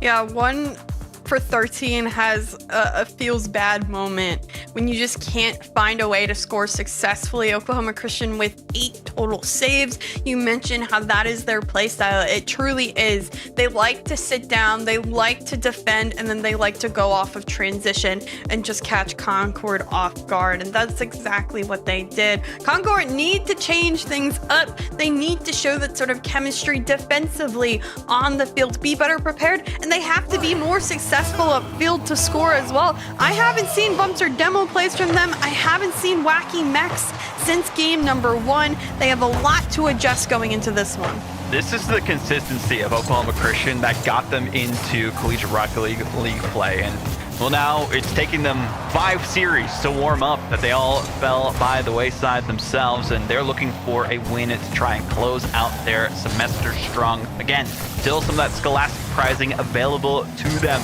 if they get a higher placement. Still get some guarantee, but they want to make sure that they can get the most possible and to play that spoiler as we mentioned. First 30 seconds though, voting pretty well for Concord if they can convert it into a goal, but we saw what happened last time. They got an early goal and couldn't get much afterwards. Still right now, so far leading on pressure is Oklahoma Christian. Granted, a great touch by Helix keeps this one upfield. Crispy off the wall, tries to find the 50, can't do so. CMOS comes through. Helix will have to make a backwards aerial, does just that, but uses all the boost needed. This one off the sidewall. Crispy is there, staying with it, pops out to CMOS, back forward. Is someone gonna come on in? A couple of misses come on through, but I don't see a single car from Concord that went for that play. A lot of pressure coming out, but no shots on net just yet. We saw 2 from Crispy, but none of them really threatening against Oklahoma Christian's defense. And now the counterattack is alive. G-Man full boost to the tank off the backboard. It goes. Crispy forced to go from the ceiling down the field with what little remains in their gas tank. Helix is trying to delay it as best as possible and can't really do too much with it. That seems to be the state that Concord have found themselves in on defense, that they don't really have the best options to go for, and they're playing to the tune yet again of Oklahoma Christian, especially with the shot downfield. Great passing play down, but not the angle that they wanted. CMOS, a pop-up here, has a little bit of a runaway. If he could have gotten more power behind that shot, but North saves it off his own backboard. Crispy still high in the air here, touches it down off the backboard, but Chili sends it back up. CMOS off the backboard. Helix shot low and to the right, but Chili again finds the save. Another shot by Crispy, easily saved away. CMOS, a double miss on the field, and this one cleared away easily by OKC, almost finding a shot here. No waterfall on this one, and Helix the clear. Concord caught the fake out there by Oklahoma Christian on the attack. They knew that they didn't have as much confidence going for the challenge, so they at least sent both members, Helix and Samas, to go for the ball to clear it out instead. Even when they didn't have much boost remaining themselves, they knew that they could at least get it away from the clutches of Oklahoma Christian. And not a single shot, mind you, from Oklahoma Christian, but they don't need one until it's their time to strike. Good setup there for G-Man to try and finish it off, but the defense of Concord has turned out a little bit more so preventative, as we've witnessed it in the midfield, and now a good centering chance. But again, Concord know that they can't afford to give up a counterattack, and that's why they are making it sure to be patient with the plays for now. Samas dropping it down, the pinch on the ground for the first goal. Takes 6 total shots for Concord, but one finally goes on through, and it is a solo play by Simas, who just draws the defense in and makes the shot too quick to be savable. Wonderful effort by Concord to finally make it through, but still it took them quite some time and quite the amount of effort to even find one on the board. All it takes is one opportunity from Oklahoma Christian. This one could be it. Saved by Crispy, and no read here for Helix. The demo comes through. Chili doesn't find the touch. Still, Crispy sends it away. Helix to take it, has the boost. Aerial upfield, one-on-one with Chili, and Chili to win it and deflect, but Concord now milking their 1-goal lead. Awkward is the way I would describe that play from both sides of the pitch. Neither of them having full confidence with the ball or the boost to really convert it into a goal-scoring opportunity. We saw plenty of chances from Oklahoma Christian, but not exactly the one that they needed to lock in on, and that's why it reset back towards their side. They got boosts back in their tanks and some demos coming through to clear the way for their path to tying up this game. North with possession, now just needs to set up. There's the drop down, but a good counter out by the defense. Not exactly the touches that they need for possession, but they will at least take what's given to them. Chili off of his own backboard. Can't really send it much farther than G-Man. Crispy buying time with his boost. Flip reset as well. Simas to take over. Tries to get through the defense, but cannot. This one off of Simas' own car. Gets cleared upfield. Good thing Crispy has some boost for the initial touch. G-Man on the pinch. Can't do much of that, and a pause was indeed called, but not seeing it just yet as the time continues to kick down with only 12 seconds left on the clock. Yeah, I guess we'll see if that goes through or not. They seem to be fine for now as things are closing out. But again, there is the goal coming through. We'll see if that is going to be revoked or not, because we did see the pause called. So again, we'll see what happens this go around. But again, 4 seconds left on the clock, and we'll see what they're going to be doing this one. So they saw the no problem. It seems like it's going to stand for now, and 4 seconds to go after that goal goes through. An awkward spot to be in for them, and we do see another P called for the side of Concord as it goes to OT. So I guess we're going to be waiting to see what the ruling will be on that one, exactly what's happening for this game specifically. But yeah, the pause was called initially, then they said no problem. So a little bit of a discrepancy there specifically, but they did call it before that goal was scored. So we'll see what happens here at Chicksa. Either way, if it does go to OT, it's a close game between these two. We'll see if the goal does get reversed as well, because they did call it within time. So we're waiting on the result here of the comms from the players, but also from the admin side of things. It's tough when you're going into these decisions on exactly what the players are meaning, especially in these high flying intense situations. So we're trying to give them as much time as possible. But let's talk a little bit about the scenario that Concord were in leading up to this as well. So they were in such a good spot, playing defensively, a little bit more focused on that compared to the overwhelming offense we saw in game one. I think it was working out well enough for them before what happened just now. Yeah, it's hard to, again, really break down what is the big change in gameplay. But at the end of the day, Concord was slowly breaking down the defense that Oklahoma Christian is normally so solid on, as well as Oklahoma Christian just couldn't get that same sort of play, the what we like to see from them when they have the opportunities off of the defensive end. I think adjustments have been made by Concord in this game, and we saw it's why OKC just didn't have as many opportunities. But, this situation could entirely throw everybody off. We had very similar momentum in this game, and now we have to make a decision on, how both teams are going to come back from it. Yeah, well, I mean, it's going to take some time for them to figure out exactly what's going on with that specifically. But in the meantime as well, we did have some results come through. So we do have at least one of our other teams clinched for those playoffs. That is Winthrop. They got the 3-0 victory over Ball State. So that's a good look for them. I don't know for sure if it clinches the rest of the competition that's still up there with Concord and St. Clair. But at least we know for now, Winthrop are making it into that fall championship. I mean, all winning for this ruling. What are your thoughts on that, Chicks? I mean, we saw how confident they were before. To get a 3-0 against a team like Ball State can't be understated. Yeah, Winthrop has looked, I think, just really solid today in general. They had a phenomenal showing on stream. I think that definitely moved on over and transitioned into their next series against Ball State. I was just very impressed. I do think this is kind of like the prime time to be peaking in Rocket League right now. And we're seeing those players that are actively putting more hours into the game right now. And that's really why every player is shining a little bit more than we normally do. I think we also got a 3-0 victory for WVU over Baylor, who are still, of course, chasing their hopes, but Winthrop may have kind of thrashed that. We'll see how things end up going.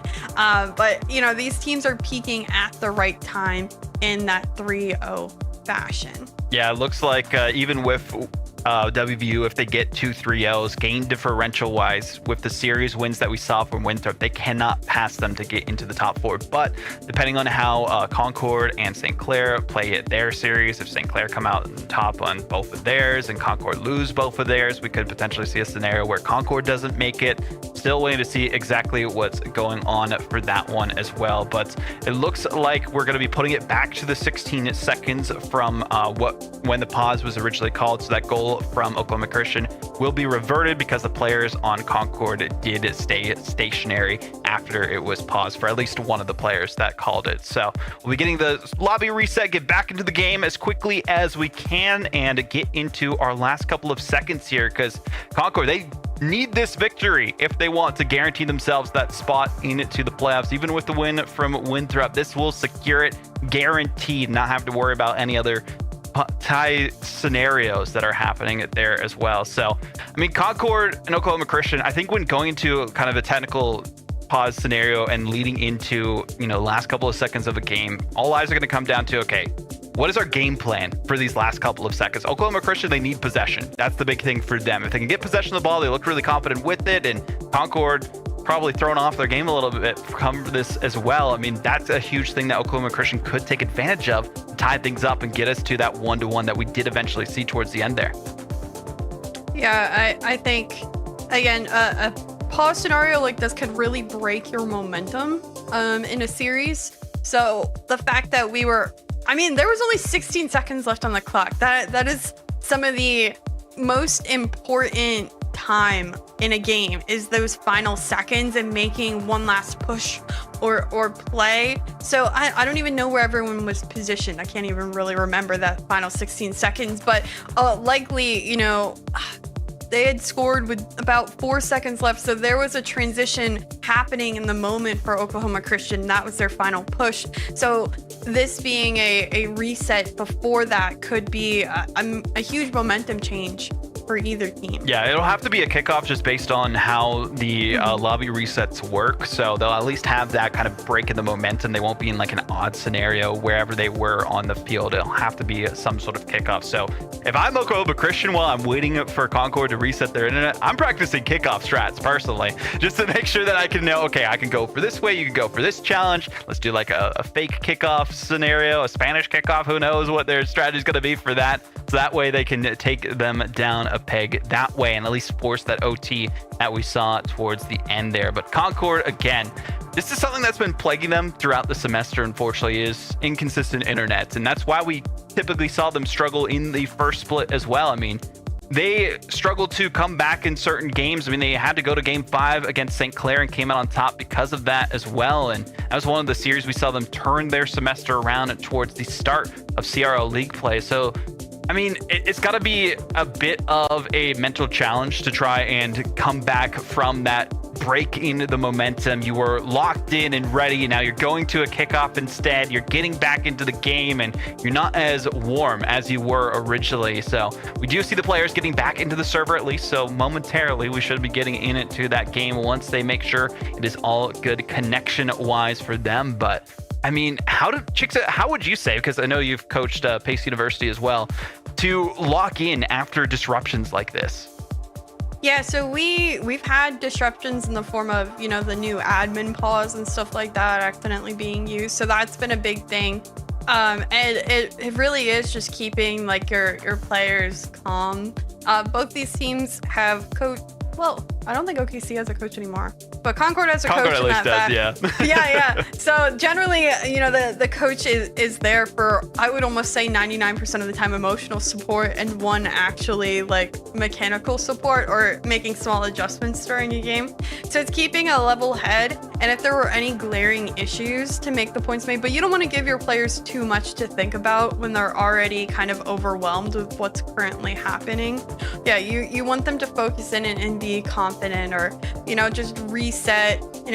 You're there to say, I'm here to make sure the rule book's being followed. I'm here to make sure that everything is being kept up. Be confident in me to control all of that. Don't worry about what's really happening in that regard. I know that a lot of the players are like, what's happening? I don't understand. That's why, you have a coach. You take that responsibility yourself.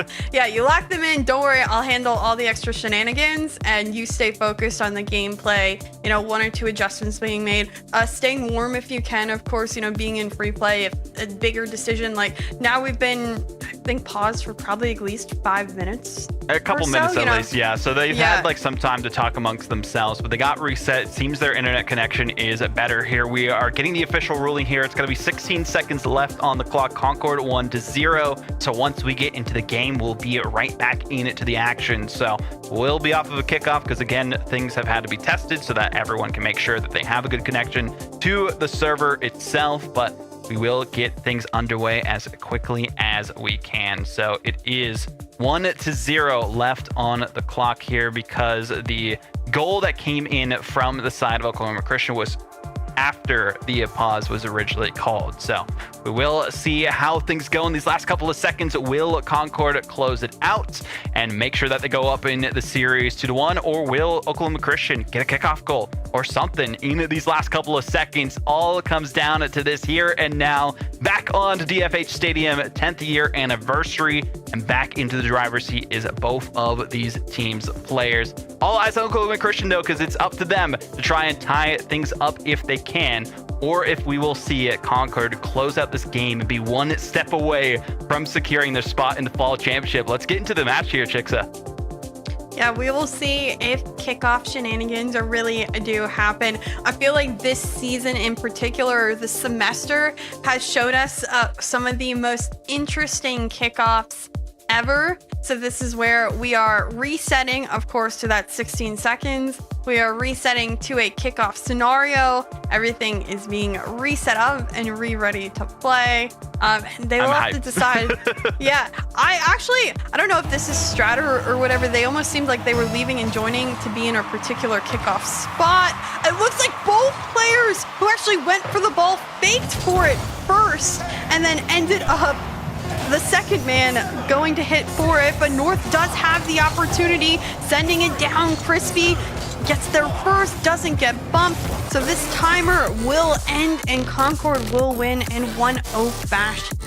Massive win there from Concord. Took a little bit of time for us to get things all ready at the end of it as well, but ignore the score for now. As we did see Oklahoma Christian get some good pressure throughout that game against Concord, and Concord have to play a lot more defensively throughout it. But Oklahoma Christian, they now have their work cut out for them. This is another scenario that they are used to being in. They take a game and then the other team usually comes back, but Oklahoma Christian, they say 2 more games. They want to make sure that they are the ones ending off their split with a win against Concord, and they still could do it. It was a little bit of a reset themselves mentally going into that after the pause, but now they have clear skies ahead of them. for this next game. And with how close it was, Chixa, in that last one, Oklahoma Christian, if they can get that first goal, which we saw happen in that previous game, well, we'll see what they can do here. Yep, I think that first goal is going to be everything. Having momentum is going to be everything. I think, again, this time in between the games is especially a mental reset for both teams. They, the long pause was a long pause, be it how it may. And now they have to lock back into the series and into the scoreline. Concord is up in 2-1 fashion. OKC can play spoiler if they win this one, tied up, cause a game 5. Lots on the line. I'm ready to see how they come out. All comes down to this for Oklahoma Christian. Again, they still have one more series after this, but it's against the top contenders in Northwood afterwards, so they have their work cut out for them there, and they do here and now as well. Chile, though, getting started off strong. They were the main striker in the game that we did see them win against Concord. 2 back-to-back goals from them at that point in time, and a good pressuring chance from Samas to start off in the first 30 seconds. J-Man up on this one, sends it upfield. Crispy off to the corner, and Seamoss is there. Chile actually gets absolutely dunked by Seamoss, but North comes through, sends it over to G-Man off the corner. No read here, but has the touch following. Almost a dunk as well, and Chile's shot is off the mark and deflected away. G-Man on the turn off the ceiling. I don't think we'll get there in time. Crispy an extra touch over Chile. Said North is last back. Needs to keep this one close and buy some time. The pre-jump won't connect. Helix's shot on the mark, but G-Man back for the save. Good defensive pressure by Oklahoma Christian as always, but they are lacking a lot of boost available to them to convert to a counterattack immediately. So eventually it does get there, but not exactly where they want it to be. They have to reset back to their own half yet again, at least to the midfield this time instead of all the way towards the box as we typically see it happen. The best touches from Samas, but does make up for it in spades as he clears it to that midfield line instead. And well, now all eyes are upon Helix to see what they can do with the ball. And good passing play, drop down, fake out. Crispy with the shot going through, but not enough power behind it. Samas with the ball through again, but this is what we saw from Concord in the last game. They don't want to overextend themselves, but that's where they needed to strike. A couple of missed opportunities certainly is a feels bad moment, but they're still pressuring on the offensive end of things. Chile just blocking, actually ends up leaving the ball for a teammate because he has no boost. G-Man, all the boost in the tank for his team, will end up getting the ball after an initial blocker comes through. G-Man can't send this one over to Chile, who has some boost upfield. The read by Crispy off, but Seamoss is there to follow up, and Concord gets one. Samas so consistent with getting those opening goals for their team. Has gotten it every single game so far, and the passing plays have finally returned for Concord. We saw so many in game 1 that they might have used all their tricks, but now they are back into where we expect them to be on offense, and bit more cool, calm, and collected, not have to worry too much about the rest of it. But 2:30 and some change on the clock, just half of a game to go for Oklahoma Christian to keep themselves alive in this series. A bump here, a 50 made, and Helix will win it. J-Man has boost off the sidewall, 50 again by Seamoss, and North demoed, even though he just picked up all that boost. Seamoss, the boost steal. Oklahoma Christian needs to get this out of their half, and they have to do so off of a transition, but running out of boost, a little passing play, this one off the backboard. Helix tries to come down and can't get the shot on target. Pop up over here, and Seamoss to the corner. Still, Concord isn't able to get a shot on target. So with the 1-goal lead, Concord is still holding on. Nothing has really come to fruition on offense for either of these teams. Oh, might see something though from Concord. No, they can't get it just yet. Crossbar it out. They needed that cushion goal. We saw how close things came down to the wire in the previous game. They want to make sure they secure their victory in stride. Again, if they win this game, they guarantee themselves a spot in the fall championship. And Oklahoma Christian looking to play spoiler again with Chile scoring. Bar down and in, unlike a Crispy shot. This one just finds the finish that's needed, hits off both posts, and ends up going on in. 1:27 left on the clock. A tied game, and Oklahoma Christian still very much in this one. Nice shot from Helix rang out in the quick chat between these two. They're giving credit where it's due, and it might be due again. G-Man is taking that one all the way to the bank. Yeah, what a touch here by Chili. Initially follows up on the play, ends up getting a pinch off of CMOS, and that one perfectly comes out to be finished by G-Man. So now Oklahoma Christian, 2 bang-bang back-to-back goals, end up with a lead in game 4. Still kickoff shenanigans about... North manages to end up with the ball and the boost, but I wasn't exactly sure who would get there first. Yeah, tough spot to be in for Concord defensively, especially after how close that last game came down to the wire. But now is time to put up the numbers. Less than a minute to go, and they are potential from being sent to a Champions Field if the score line stands. Helix going for something if they can get possession of the ball. Crispy wisely securing their own corner boost, because Oklahoma Christian have been doing a great job of boost stealing on the other side of things. Less than 40 seconds as things tick down. A double commit on the back end might open up some space from Samas. Centers it forward, but a great save by G-Man. Chili can't get there in time, but Crispy does get the save away.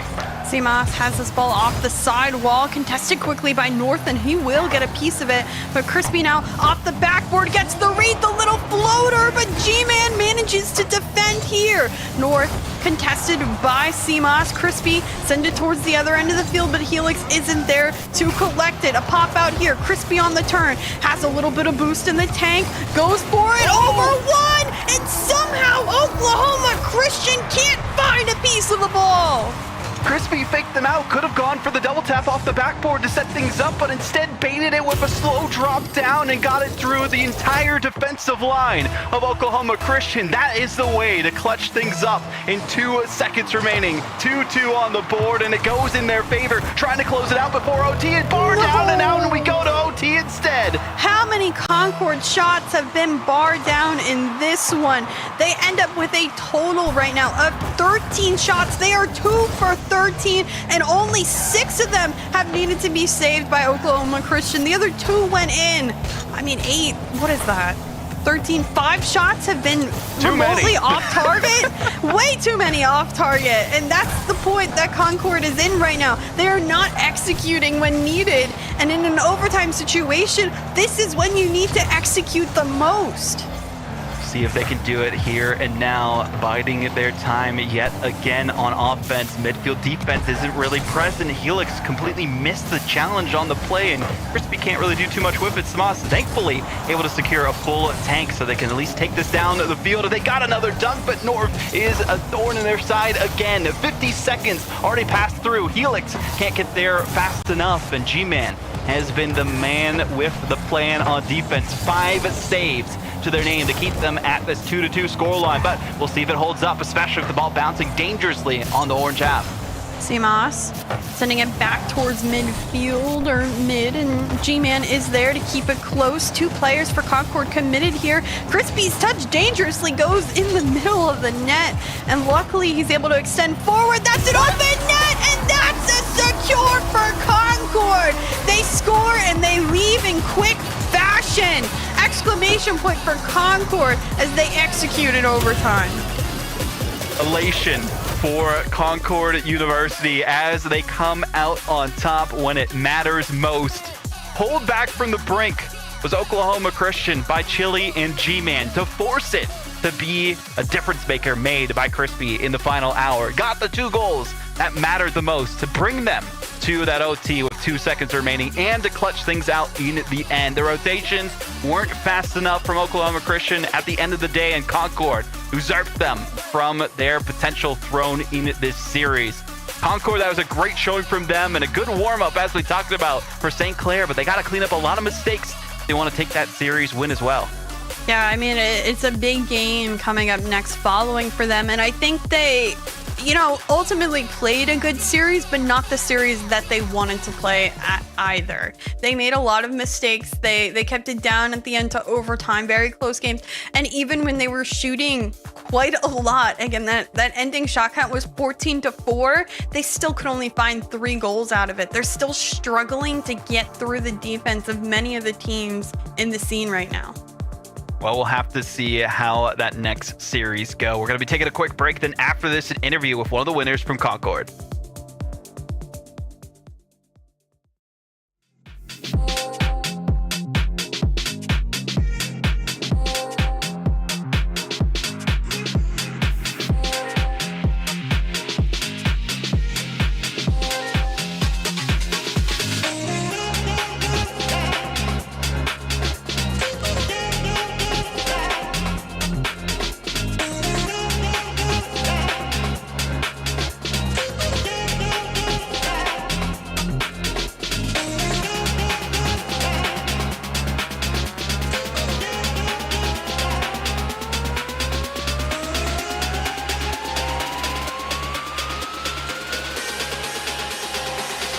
You don't wanna see me with it.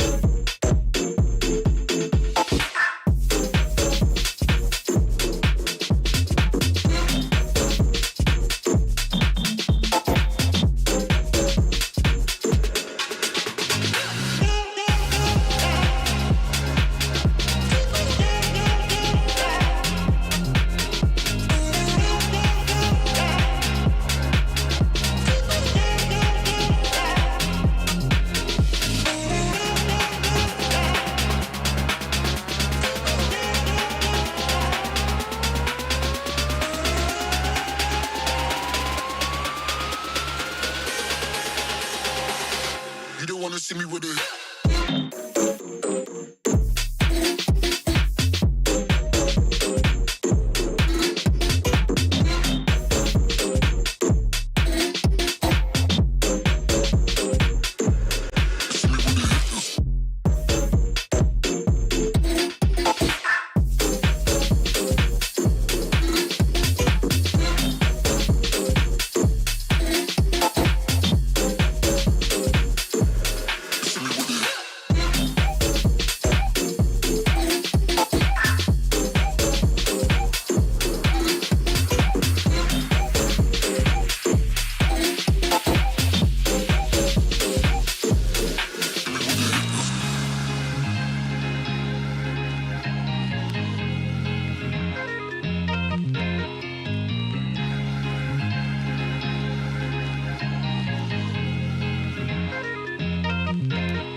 Well, it was a eventful series to say the least, but Concord got the dub over Oklahoma Christian. Maybe my prediction wasn't right after all, but to talk more about that, let me ask Vaughn. Vaughn, you had said it was going to be pretty much a dominant performance. It kind of was? Question mark? Yeah, that's the question mark that remains with Concord after that series, right? We expected them to show out big against Oklahoma Christian, but we also know how good of players all three members of OKC are, and they showed that throughout that series. Gave it their all, forced it to go all the way to an OT at the final hour, and unfortunately for them, they weren't able to clutch it up and force that game 5, but that's just been the way things have been going for Oklahoma Christian, both last split and this one. So sad to see them go, but they put on one heck of a show, and that's what we like to see from this kind of a team. Chick, so you're not going to tell me I did a good prediction, but Oklahoma Christian had a chance, right? It looked like they had flashes of brilliance in there. I mean, they did keep it very close. I mean, we talk about a lot of one-goal games or a lot of just really stunting the Concord offense. So they did the correct things at times, but they do need to prevent Concord from getting so many shooting opportunities, and they have to be more lethal offensively as well. It's pretty rare that you only win a game with only 1 or 2 goals scored, and at times there just wasn't enough scoring effort upfield for them to have that success on the field. And Seb, what are you wearing? Seb, what are you wearing? Seb, what are you wearing? What are you talking about? What are you talking about? I don't. I'm just putting it out there. I wear this every day, dude. Like, I don't know. I'm just in my regular daily outfit. All right. Well, let's get into our next matchup of the afternoon. Is the St. Clair taking on Concord. Concord having their second match on stream back to back to back. And take a look at these rosters as well. Some people you've already seen on stream today, and some maybe the first time if you're just checking in. Of course, that Concord side is Chris Pelik and Simas, which I was kind of unfortunate I had a chance to talk to Simas, but I know that they have a lot of things on their mind with this back-to-back series against St. Clair, Arju, Jazzy, and Sai. And Seth, let me start with you because you seem so dressed for the occasion. St. Clair, the pride of Canada. What say you about this matchup? I mean, listen, I fully understand that this is not going to be an easy match for either one of these teams, frankly. This is the St. Clair who has looked a little inconsistent as of late. They've gotten some really great wins, but they've also gotten some pretty, weird losses. And this is their chance to really, set themselves apart from the rest of the pack and be like, we are the second best team in CRL, could be contending for first. We just got to put down this demon of our past in Concord, and it all has to go on the back of this man right here, Arju, probably the best player on this pitch and one of the best players in the entire league. Tixer, you're the voice of reason, because I know Seb won't be. But, Hey! I feel St. Clair does have the tools to be in that conversation for best or second best team in the mix. But what do they have to do to really underscore that here today? Yeah, they can't give Crispy and CMOS, the duo of Concord shooting opportunities. It's similar to what we saw in the last series. They can't just allow them to have their way upfield. I do think St. Clair has a better transitional capability and more solid challenges when it comes to especially being in the air. So with that being said, I think they could kind of stunt Concord at the end of the day. Keep in mind, both of these teams, we mentioned fighting for that kind of second place spot on the leaderboard. Northwood would have to somehow kind of mess up at the end of the season, which we really don't see happening, of course, for them. Granted, St. Clair does have to play Northwood at a point, so that's a bigger game, but Concord's only loss is to Northwood. St. Clair's loss is to WVU, in which they got swept. So a lot of questions to be had when it comes to how these teams have done this split so far and how those losses can really affect them at the end of now this league split too. But I'm always bearish on teams having back-to-back streamed games. But Concord, if there's any team that can do it, is them. But I was not really overly impressed in the last series. You actually mentioned about that. If they have time to lock in, they dealt with a lot in that last series. What do they have to do to give themselves the best chance of victory here today? I think the big thing here for Concord is not overextending. I mean, that's what we've seen time and time again, where they go all out on offense and have no plan on defense. We saw that kind of in game one. Luckily enough for them, they had enough goals where it didn't really matter. But towards the latter half of that series, then they weren't able to convert as often as they'd like to and were a bit too hesitant on their opportunities. And then on defense, they struggled in comparison to Oklahoma Christian. Eventually, they were able to come out with a win, but 1-goal differentials is not the way we expect a team in the top four to take on the team who's now 0-6. So going against a team like St. Clair, who swept Winthrop, mind you, is a whole different beast, a whole different story. The good thing for Concord is they have beaten them every single time in recent history. This is the only time we could see that change.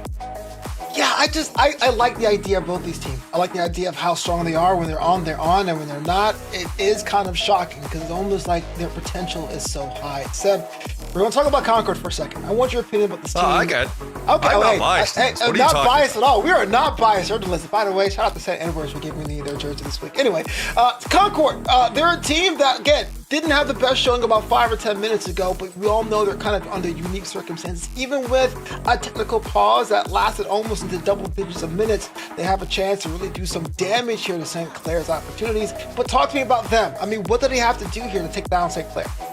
Yeah, I think one of the aspects that we're kind of looking at is that, they didn't look best against Oklahoma Christian. Oklahoma Christian has done very well against a lot of teams, right? Like they are currently winless. However, you look at those series and they always make you bleed. They always take a game or two in those series. It doesn't really matter who you eventually go against. I mean, even if you look at their record, the only times they've been swept is by Ball State. Every single time they've been able to either go 5 games, take a game, or whatever the like. And so I think we're kind of like overstating how much Concord is affected by this. That being said, I think this is a St. Clair that, they're also going through the RLCS scrims. A lot of them played together. Of course, Jazzy and Sai won their own 2v2 pool. And this is a team who really hasn't looked back in too many ways. Yes, they've taken some losses in other leagues, but throughout the entirety of CRL, they've continued to be able to maintain a good form.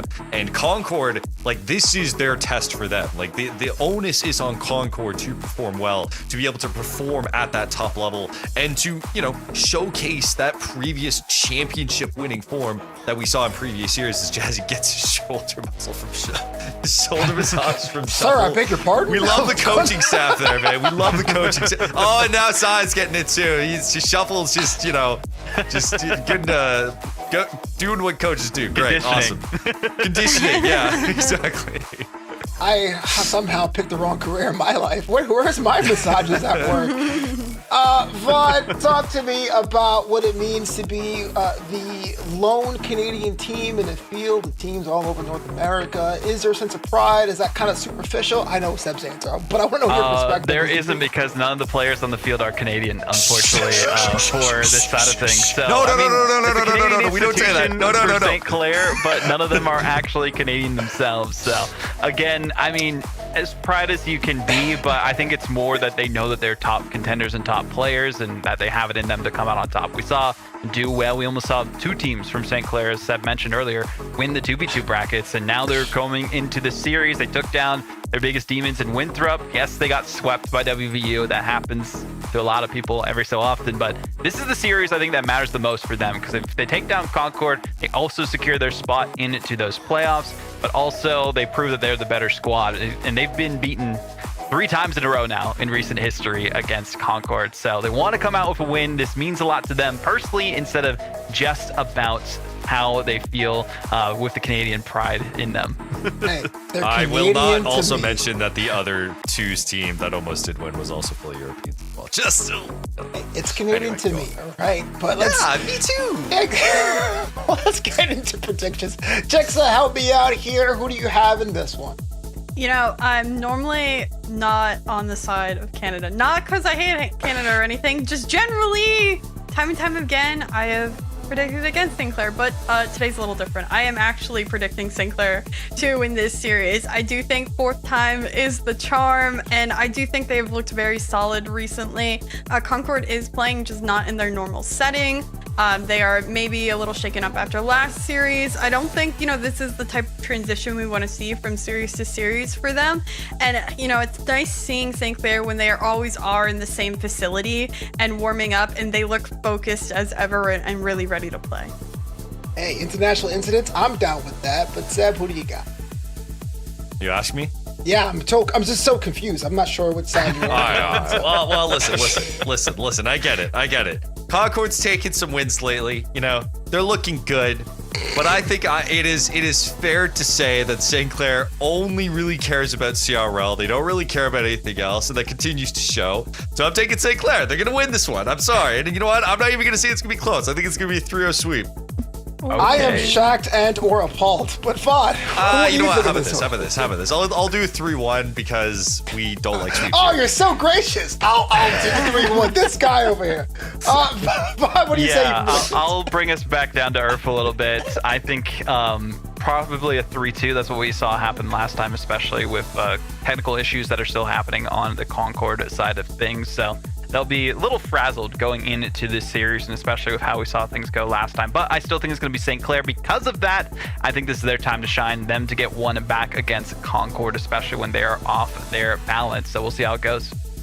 You know what? 30 minutes ago, it'd be kind of hard for me to come out with an idea, but I like the fact that Concord ground the win out. I'm going to give them the edge here. I know the technical issues. I understand that. And I also know that predictions have been terrible this split. But I feel something lucky this time around. I am not wrong. Come at me in the comments on Twitch.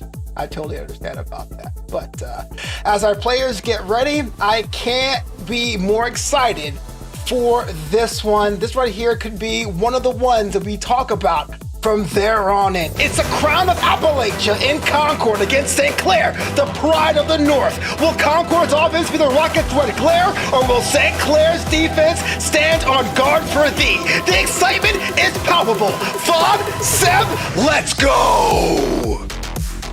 The fight for second continues. Who will take the momentum going into the fall championship? Will it be St. Clair, the pride of the North, or will it be Concord looking to take it all? We are just about ready to get to the pitch. My name is Seb, and with me is Vod. Absolutely no bias here, but we ball.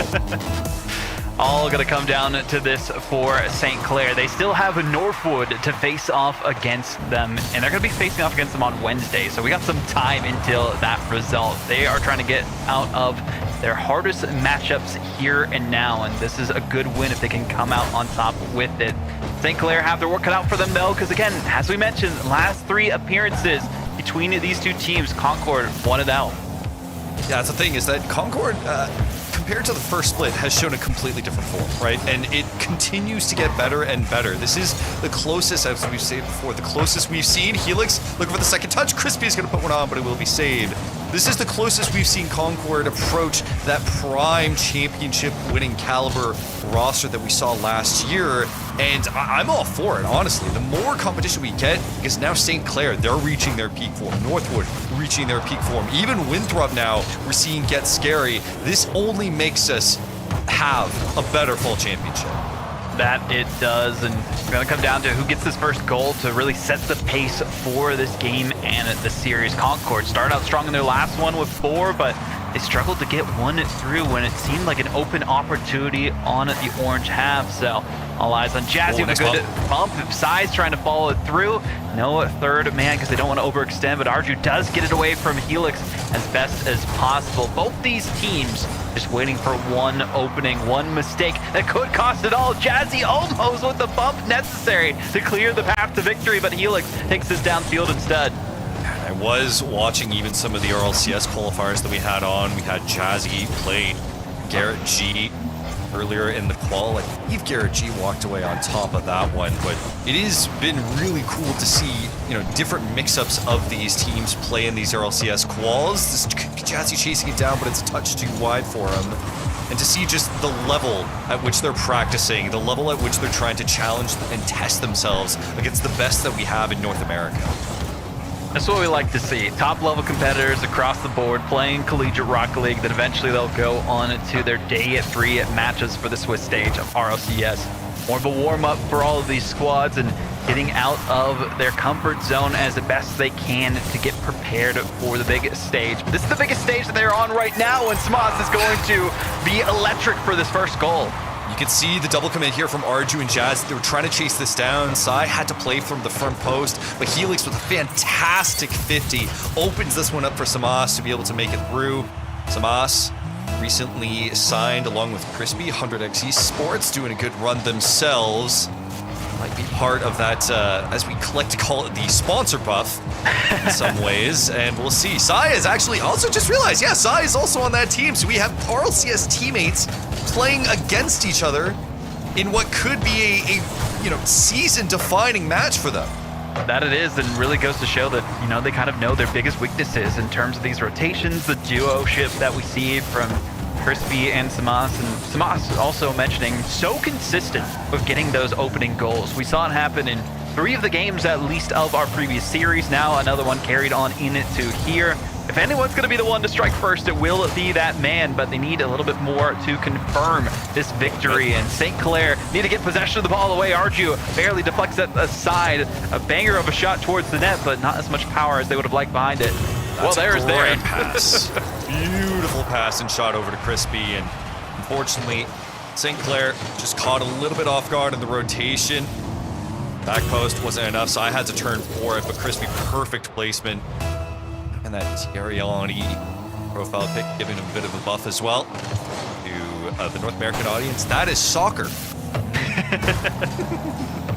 Football, as they call it everywhere else. Either way, though. Footy. 1:35 on the clock now. St. Clair, this is their warm-up. They haven't played a series yet today. Concord came hot off of a closely contested one, so not too surprised to see how things have met out so far, but a couple of shots coming through from the purview of St. Clair. Need a little bit more accuracy behind them. Haven't really seen too many passing plays from St. Clair, which they're pretty well known for, and once they get into swing of things themselves, maybe we'll be able to witness a little bit more of that in the last minute and the rest of the series. But for now, Concord have full control. One thing, I do want to give a bit of flowers for a second to Sai as well, because remember, Sai mostly started his career generally, as far as being like a proper top player, through CRL. He is the 2023 CRL World Champion with Dr. Boomin, and to be able to get a shot with some very solid European caliber players, the shot that's just a touch high. not going to be able to take that one, is really, really cool to see. That is showing a proper growth from the collegiate scene that we haven't gotten to see too often. That one goes a touch wide as well. Yeah, played some European RLCS before, but some great work being put in with the rosters that they have here, which is funny that it's like basically a full European roster, but because of student visas, it allows them to play together. Still counts for the 2/3 and all that too. Yeah, Like, I got that news everyone's- as well. Everyone was spamming the Twitter. It's like, do the student visas count for majority? Sai will be able to make this 2-1. That's what we like to see from St. Clair. They might be able to close things out if they get a kickoff goal, but at least they have something working in their favor towards game 2. Clearing out the way of the net is exactly the way to do it. But now the kickoff, all eyes are on this. Jazzy and Arju go for it. Size pushed up a little bit too far, and time not on their side, nor is the pace of the ball. Jazzy trying to go the distance, drops it down though, is Concord, and they will take game number 1. Well played, though. It was really kind of tight kickoff as well. I think Sai was just expecting it to go a bit more his way. Sai, though, one man on with the goal, and on the Concord side, 2 beautiful passes in, just catching St. Clair off defensively and really kind of taking him down a size, dismantling them and catching them for their mistakes. Tough spot to be in for St. Clair. You came into this game hoping that Concord would be at least a little bit frazzled with their own internet issues that have been going through today, but they locked in when it mattered most, and Samas getting that first goal before the half really set the stage for Concord to prove that, hey, we still got it in us regardless of what we're going through on the back end. So keep that consistency going against St. Clair, and they will go far, and Novanta will be right with a prediction. But St. Clair, we know that they have it in them to take a victory, but from what we saw in that game, they don't have enough coordination to get goals aside from that last one. So they need to pull from within to get things locked in themselves and take a game 2. Yeah, it seems like, I mean, St. Clair literally trying to get warmed up, and it's a bit different here. You don't see the vibes being up. You see Jazzy putting on a jacket. Might be cold in the venue. They do play in their esports facility for just about every match they have.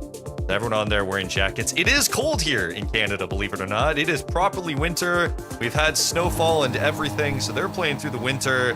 I don't know about Concord right now. Maybe it might be winter, but it doesn't matter. We're on our way to game 2. Concord have the lead in the series. Can they keep it going? That is the question. Can they keep that momentum? And it didn't work well against Oklahoma Christian and St. Clair. We've seen them perform even better than that squad, but there are known quantity to Concord, especially with how these series have gone in the past 3 meetings. Good touch though from Sai to keep this moving forward. wow. It does beat out the defense, force them to look like they were going for a reset, but fix it out. That's an easy fake here for Sai. Completely bamboozles Concord on the defensive rotation. Helix had nothing to play with, and Sai, sure, he's laughing. It's like, yeah, I didn't really have anything, and they just went for it anyway. So St. Clair will take the early lead here in game 2. Couldn't control it defensively with no boost either, so just a last-ditch effort to try and make that save on the guessing game. Good challenge, though, from Crispy to keep this progressing into the orange half and get one of their own. And who else but Samas to get the conversion? Yeah, again, a bit of a read fumble on the St. Clair side. Fantastic from Crispy to get around 2 defenders, but this is one that St. Clair usually has the read for. A good finish from Samas to make this a tie game. This one's going to go back and forth. So consistent is Samas whenever they get possession of the ball handed to them by one of their teammates. You gotta disrupt those passing plays if you are St. Clair. Otherwise, you're gonna be having a bad day at the office, or I guess the esports arena in this case for St. Clair Saints. I think one of the main important things we can draw to real quick is the stakes for this match. Like, let's be clear, like, second seed is no joke going into fall championships. It means you are going to be able to have some easier matchups, generally have a bit more of a break. I believe, if I remember correctly, you are all in the upper bracket, so you'll be able to fight a bit better, easier opponents. I don't think there's any easy opponents, to be honest. Yeah, I mean, I honestly, at this point, I say that, and I'm also like, if the 4th seed is looking like it's going to be Winthrop, that means the 4 teams may be Concord, St. Clair, Northwood, and Winthrop, which is terrifying in and of itself, and this will be double touch to try and get this out of here. A bit of pinch. Could have got dangerous, but it did not. 3:20 on the clock. St. Clair on the back foot.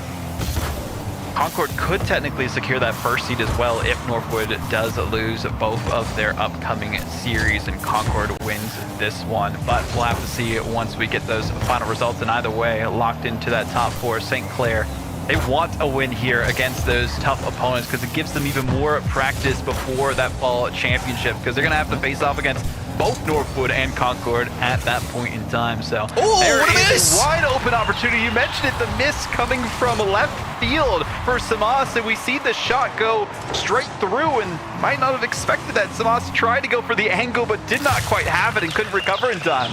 I mean, it might have been because it was a bit more of a spicy shot there, 108 kilometers per hour for that one, and Samas just had a hard time with the read, but still an unforced error there.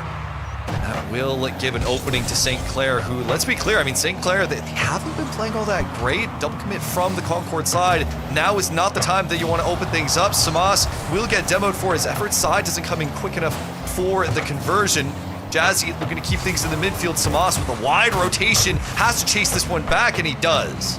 That's the difference we're witnessing here between St. Clair and Oklahoma Christian from the last series. St. Clair, they were able to get a goal on their own merits to start things off, and we saw last time it was mainly mistakes from Concord, and well, you get your own goals and mistake goals fed to you. That's going to be a great day for St. Clair if they can keep that consistency up themselves. But now we do see possession in favor of Crispy. A great 50, as you mentioned. Arju is trying to clear this one out, but a good boost steal from Helix to keep it in play for now. Great pinch by the defense, and clear out for Jazzy, trying to see if it can drop straight down. Samas having to jump for it, and eventually will fizzle out. Again, another error from Crispy. One that, I mean, this is a mechanically gifted player. Crispy never misses these flip resets off the back wall. Arju immediately there for the punish. St. Clair kind of being given one right now. Can they hold on to this lead? They need to, because they're not going to be given that many more chances throughout the rest of this series, and they need to run away with what has been given to them. Concord, they're just going to have to shake this off and say, GG, go next at this rate, especially with the pressure overwhelming from the kickoff. There's another chance here. Arju wisely standing back at home base. Crispy baits him out, though, gets it past the second. Samas with the fall through. Sai barely saves it away. They desperately made that last-ditch effort save. Sai, with the patience though on the defensive touch, was actually so smart. He knew that the demo was coming through, that it was a 2v1. He was able to rotate wide and then eventually be there for the 50 challenge. Sai will be able to try and get this one as well. Decent amount of boost in the tank. Not a ton of options for Crispy, but he gets a good 50 out of it. Jazzy, it's going to go over to Arju with a shot on. The double commit still makes it saved. A minute remaining. St. Clair on the cusp of taking their first game in the series off of these errors. Jazzy trying to extend the lead again, getting a pass off, but it's still saved by the Concord side. That's the dangerous position to be in for St. Clair, especially as it progresses past the midfield line. Samas dunks one, but doesn't have possession well enough to keep it away. Sai into the corner. Great setup for Arju. Denied by Crispy. Double demo comes through in the net. Jazzy with their own play-making capabilities, but it won't be enough just yet. What is enough for St. Clair is if they can keep the clock ticking it down, keep it away from the possession of Concord, and they're doing some great work with that. So far, there's just been no challenge in the midfield right now against the St. Clair side. Crispy finally gives some room, but it's too little too late. No matter the demos that come through, Sai keep things down in the midfield. The clock will wind down, and a baffling game from Concord gives way to St. Clair, tying up this series, which was one that is so important for both these teams. St. Clair coming out with a win, but it felt a bit gifted by the side of Concord, especially those last two goals. And yeah, maybe they are in the holiday spirit here as well towards the final series of the semester for Concord. But they want to end out strong. They want to end out with a win and prove they are one of the best teams, and they won the last fall semester for Concord, so they want to go back-to-back, and the best way to do that would be coming out with a win in this series. At least give them a chance for that number one, or at least guarantee the number 2 seed at the minimum. going into those playoffs. But if St. Clair are able to turn things around, we could just see this rematch happen in that round 1 if they're the 2 and 3 seeds. So yeah, I mean, honestly, this is turning out to be quite the rivalry. It feels like right now Northwood, they're so far ahead of everyone that, there's no stopping them. For Winthrop, they're a team that's trying to come back. The idea of an opening match between Northwood and Winthrop is also insane. But the idea of the other opening match being St. Clair and Concord again is baffling to me, and it's why we have this double elimination bracket that looks like it's going to just rock the world in terms of these matchups. It will be the best of the best, and we have 2 of the best teams duking it out here for that good second seed spot in Concord and St. Clair, already tied in this best of 5 series. This is the time to put up the numbers for both squads. St. Clair, as we mentioned, gifted a little bit off the mistakes of Concord, but they were able to convert is the big thing there. A lot of teams could have those opportunities go awry for them. So they need to get a goal here and now, prove that it wasn't a fluke for their victory in Game 2, and set the pace for the rest of the series. Good demos, though, coming in favor of Concord. Couldn't get a second, though, on the goal line. Barely stayed safe was that defensive line of St. Clair. Concord is really trying to pick up the pace here, and you can see exactly how Samas chasing and forcing so many more interactions with the ball and making the defensive rotation of St. Clair sweat, overextending a touch. There's a pass over to Arju. Shot on! Beautifully done to earn St. Clair the first goal of this game. Not necessarily too big of a mistake on their side, but Helix going for the midfield boost and nobody really being back in time to stop the shot from going through. But 142 kilometers per hour is hard enough to stop the power behind that pace of play. So great look from St. Clair to start off strong. Just need a couple more where that came from to secure this game. I mean, this is the almost another error as well. Arju puts it too high. That one was essentially given to him. Errors on both sides now. Both trying to just find their form. This is a touch from Arju. Great 50 as well, but St. Clair leaves it be. Concord scrambling to try and get this out of their zone. This might have to do with the comfortability of these teams as well. St. Clair playing in their facility, Concord having to play outside of their facility due to the technical difficulties they've been going through recently. So maybe not exactly where they want to be in terms of their Zen state themselves, but they're giving themselves at least some leeway here on offense to get the pressure going. Back towards that midfield defense, been non-existent for Concord, and that'll be a bar down and in for Sai. Oh, the sauce on this one. Arju serving up a platter over to Sai, who makes an absolute dime in the upper right corner. Beautifully accurate from side to make that one work. 2-0 as St. Clair start to get warmed up. Tough spot to be in for Concord, especially as it's not necessarily mistakes that have led to these goals. Maybe odd rotations, of course, but those have been capitalized on by lesser teams before. St. Clair giving themselves so much room to work with in the series, especially if they can go up again. You talked about the 3-1 potential for this, giving a gift to Concord. Well, there's been a lot of gifts given to St. Clair on offense.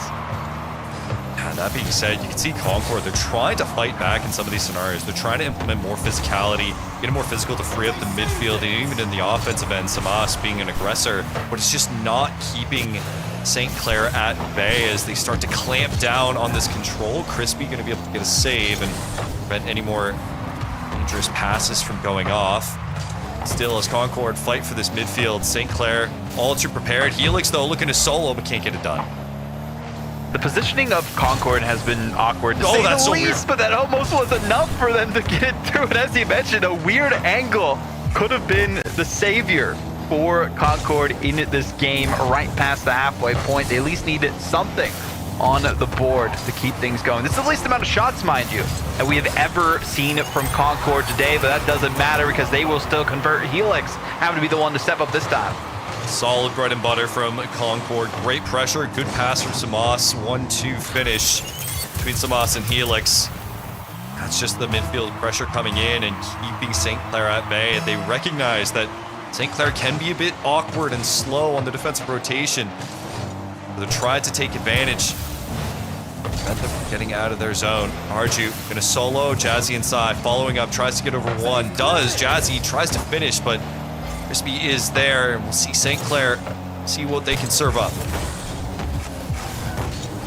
Decent touches from the defensive end this time, but not much boost to really work with. Just waiting for the respawn of Samas. So in a tough spot, Helix forced to make that heroic save, pitching it with their own post, but back the other way it goes. Yeah. Like a lot of really close. You're taking all the time you need, brother. Kind of have to when they don't really have as much as they would like in terms of resources. Eventually they're able to get things going on offense, but not as long as they would like. Good bounce forward towards the backboard. Arju just needs to delay the play just a little bit to bait out one attack. Jazzy now has control. Great challenge by Crispy though. Samas will ruin the day there for now, and a great save again by Crispy, but having to go so deep into their own box to make these defensive plays is not the comfort zone that Concord want to be in.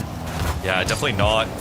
Especially when you can see the comms is a bit hard. They're trying to predict these shots, but St. Clair is making them ambiguous. So Crispy's covering high, Helix is covering low, Jazzy's covering the midfield. Now it's 2v1 right now. They can't get the demo on Arju, but Sai will be there. 30 seconds remain for Concord if they want a chance. Stem St. Clair from getting a lead in this series. This might be strong if Helix can get the second touch. Sai is there though.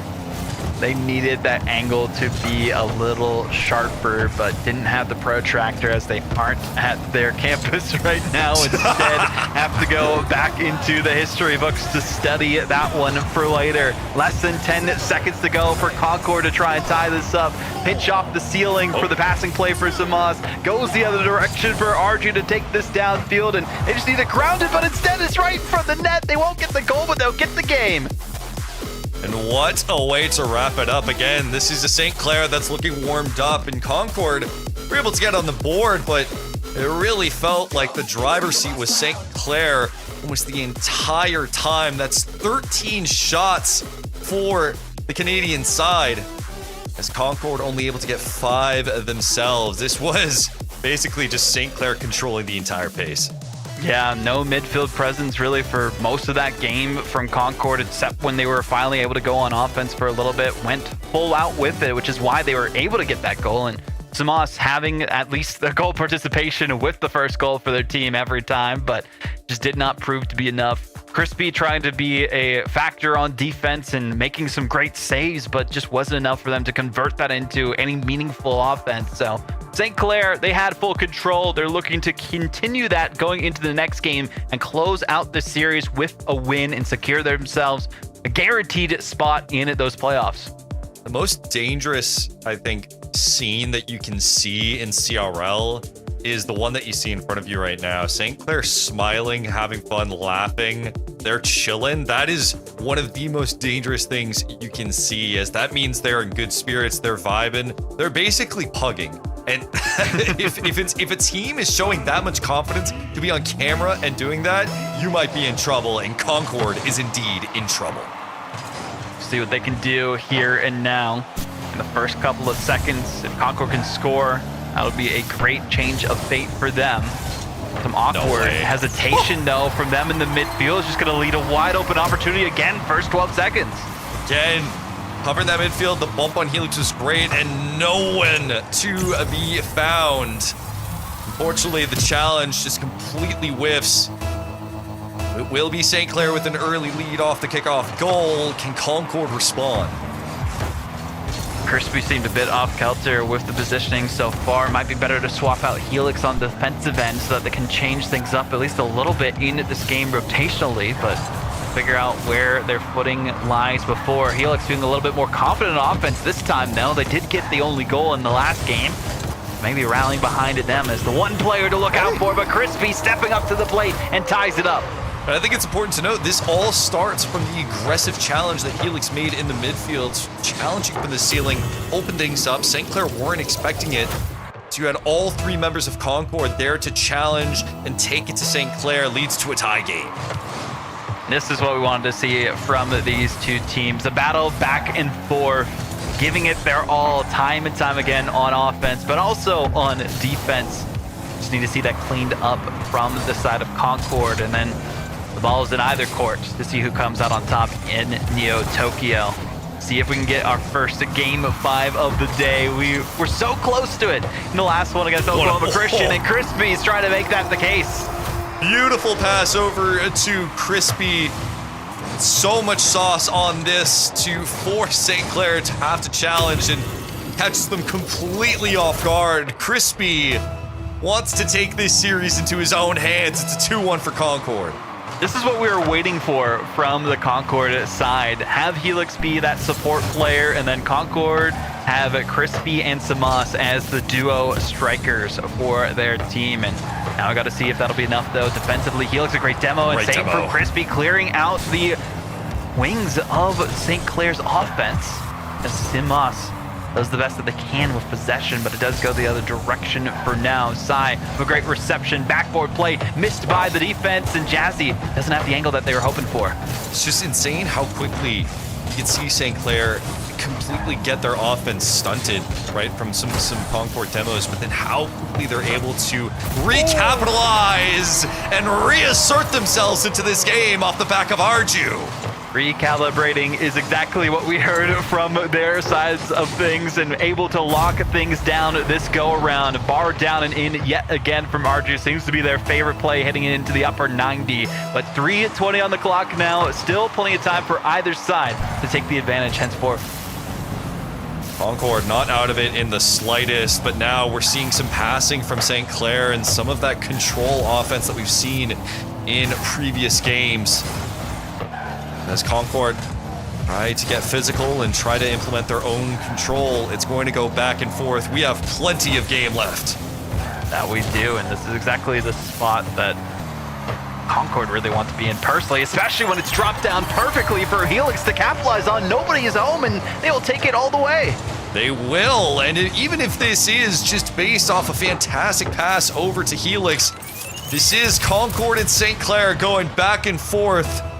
Concord not wanting to let this series go.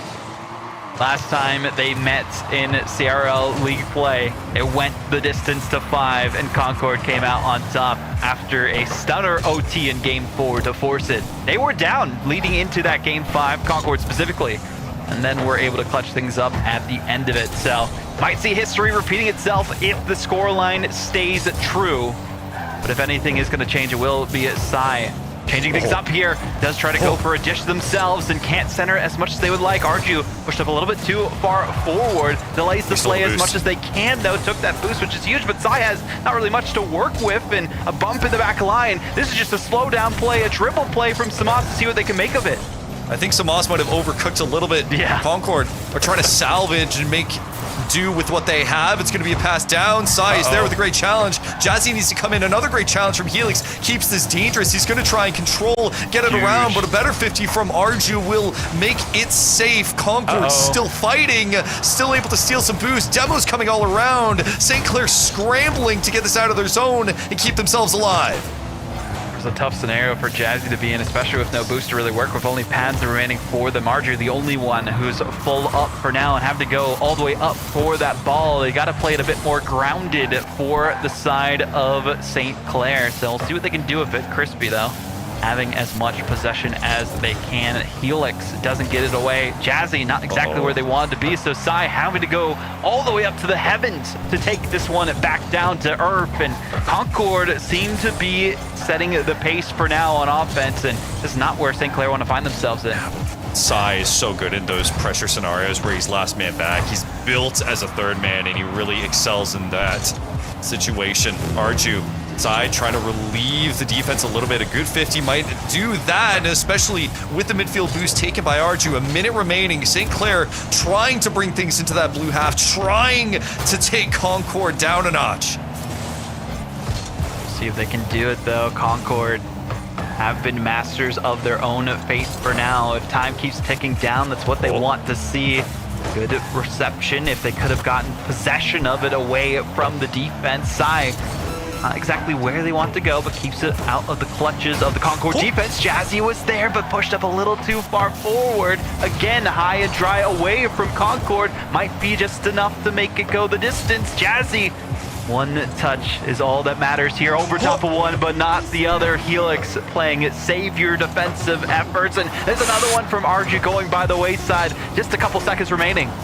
Sai waits patiently. Jazzy tries to go underneath. Arju, it's 0 seconds. Can you put it on? But Sai has to turn around, misses. We are going to game 5.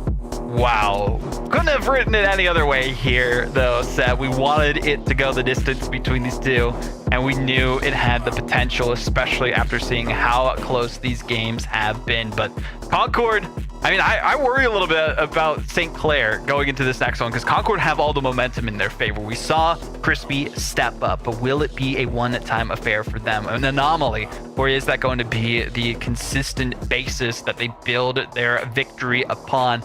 I'll have to see what the case will be in Game 5 on Champions Field. But St. Clair, this is deja vu for them. Last time they fell. This time they want to rise above. I think while Concord are carrying the momentum into Game 5, let's remember that this was a back and forth affair almost the entire game. This was both teams showcasing what they do best, and although St. Clair, didn't have the time to make it work for that, potential last goal, they were on the cusp. They were in the driver's seat. They had their setup going. It was just one whiff that kind of unfortunately led to them not being able to get that last goal and eventually the clock running out. But for both of these teams, they're showcasing fantastic form. Concord looked warmed up. St. Clair looks warmed up. We'll see what they can do in Game 5. All comes down to this. St. Clair versus Concord are two champions from CRL's previous semesters. The fall championship for Concord, the spring championship for St. Clair. This is the time to prove who is the better squad this semester, leading into our 2025 fall championship next weekend. And Helix looking for the double tap. Can't get it just yet, but that was as close as can be. St. Clair are crossing their fingers that Helix doesn't show up as an individual monster in this game. It would be the worst time as Helix tries to dive in for the pass off of Samas, who both Concord members of Crispy and Samas trying to get him involved, trying to get him to activate. He could be a danger to the St. Clair defense. A CRL world champion in Sai, trying to see if that experience will be enough to lead them to victory against the odds. And that's exactly what we want to see here. The finish from Sai, the bounce went awry, but it doesn't matter when they lock in. All smiles all around. Arju knows he was kind of gifted with a really solid 50 there. Sai there to finish up. Not a great way for Concord to open up this game, but there's still plenty of time left. And we saw what happened last time. Sai got the opening goal, and then Crispy 2 back-to-back right afterwards. So still plenty of chances for Concord to change things up. That's exactly what they look to do, but they got to get possession of the ball here and now. And well, the bumps aren't going to do them any favors, especially with possession going back to the midfield. Crispy, a great recovery. Helix trying to get something, but they're looking for boost and not the ball. Samas can't put it through either because they don't have the resources for it. And I saw that Helix was trying to chase down Sai. Sai looking to go underneath, and he does! Sai wants to peek on Concord right now. That veteran experience in these high-pressure scenarios coming to play yet again. Sai steps up when it matters most. We saw it happen in previous series against Winthrop. We now see it happen here and now against Concord. But it's too early to write off Concord, as we've seen them come back from bigger deficits in the past. But the demos aren't going to do anything to make it easy for Concord to break out. So remember, I believe St. Clair scored the opening goal in the last game. We all saw how that turned out. So will Concord be able to take that experience, come back? Sai looking for the dip down. It's going to go off the crossbar. Jazzy needs to let it go. We see Samas is in really advanced and pushed far forward. If he didn't have any boost, Sai stalling, playing the slow. 2 minutes gone of this pivotal Game 5 in CRL League play. First game of the series that Sai's gotten more than a single goal, but he's gotten a goal every single game up to this point, doing what he can for his team and then some. But I see a little bit more on defense for St. Clair, especially with shots like that coming through. Too close to call for comfort as Arju does transition it downfield as quickly as can be. They know the counterattacks are the weakness of Concord. They just have to enact them. Boost management from St. Clair might be a bit of a worry going forward. Helix and Crispy, Crispy is still trying to headhunt as much as they can. You see that there. They're doing everything they can to just force open St. Clair to make a mistake. Arju, though, full tank, plays from the side, gets a flip reset over one. Jazzy gonna put a shot on. It goes wide. And Concord scrambling to try and figure out what to do against this St. Clair squad that just won't quit. This was our semifinal matchup of the previous semester of Collegiate Rocket League, and St. Clair were the ones who came out on top. This is but a echo of that so far, going the distance to game 5 here. It was a great match too. Yeah, it was. Great matches historically between these two teams, and this is exactly what we want to see from Concord. Great passing play from Simas and Helix stepping up when it matters. The road here for Concord is long, but they've already taken that first step. Fantastic pass over to Helix, who's able to get the conversion. 144, less than half a game remaining. St. Clair want to solidify that second seed, and we talked about multiple scenarios, Vaughn, about what it would take, and one of them included a game 5 here between Concord and St. Clair and how that would end up. St. Clair showcasing great form, but so is Concord. I'm terrified of what we're going to see from both these teams come the fall championship. Super close, though, from Helix. Oh, tough opportunity, though, and Crispy needed that ground pinch. We saw a goal like that previously, but didn't have the angle that they were hoping for. Some good aggression on offense from the side of Concord. Side just trying to wave dash forward, noticing that they don't have any boosts remaining in their tanks to keep it going, but backboard and forward barely saved away by Crispy. Size there, but so is Simas. Even with nothing in the tanks, all on empty, they still make the saves. 50 seconds remain. And St. Clair keep Concord at bay. That's a miss from Sai. Arju looks to keep it in that offensive zone. Jazzy fully loaded. You can see how deep Simas is going in, trying to disrupt and force Concord a chance to be able to get out of their zone, forcing these demos to come through. These midfield touches are coming so quick from Concord. Finally, they're back in the orange half. Will it be enough, Odd? We'll have to see. Less than 20 seconds to go now. There's a centering shot, but they don't get the finish. They needed to secure that here and now, but they're still up by 1. Demo goes through from Helix. Crispy changes it on a dime and goes for the air drop. The follow through is denied by Jazzy, and they keep themselves in this one. Just a couple of seconds remain. Crispy's last man back. There's no boost to speak of, and he puts it wide. Sai puts it to the ground. St. Clair take it in game 5. What a way to turn things on a dime and change their fate. The record was set by Concord. 3 wins in a row against St. Clair, but when it matters most, St. Clair rise above all and are able to spread their wings with fury. This is exactly what we wanted to see from this team, but Concord gave it their all, made it go the distance, 1 goal differential so many times in this series, and a beautiful play from them as we see the gentlemen celebrate in the background of their cameras. Yeah, that's Shuffle. That is the coach. Super vibes-based coach, and you can see now both of them are celebrating their win. All good vibes on the team, and that is what runs the St. Clair squad.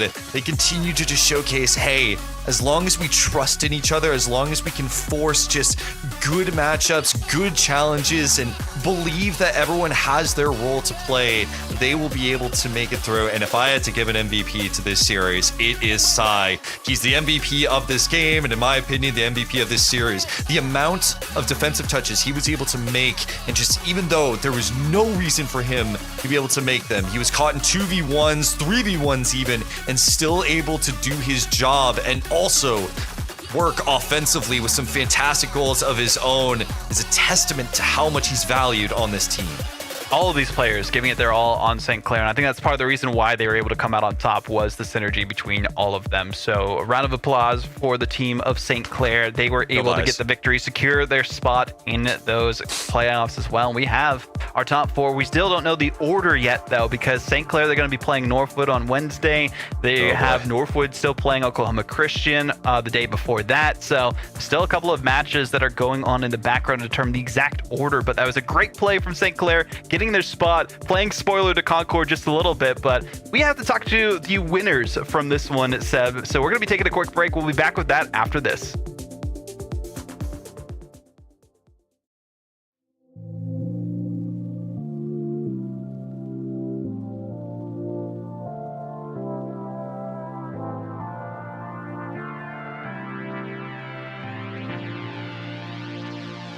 The way that you make me feel like I've never been felt before. One look in your eyes, I found the one I've been waiting for. I'm feeling electric. Our love is electric.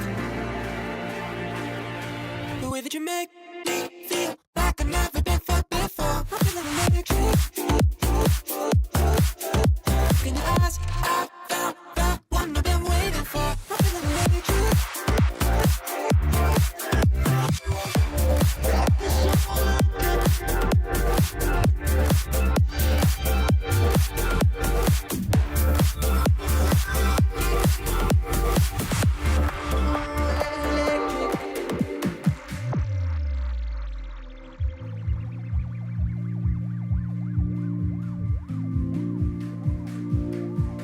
The way that you make me feel like I've never been felt before. One look in your eyes, I found the one I've been waiting for. I'm feeling electric. Our love is electric. The way that you make me feel like I've never been felt before. I'm feeling electric. Look in your eyes, I found the one I've been waiting for. It's like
Everyone, welcome back to Collegiate Rocket League on the main Rocket League channel.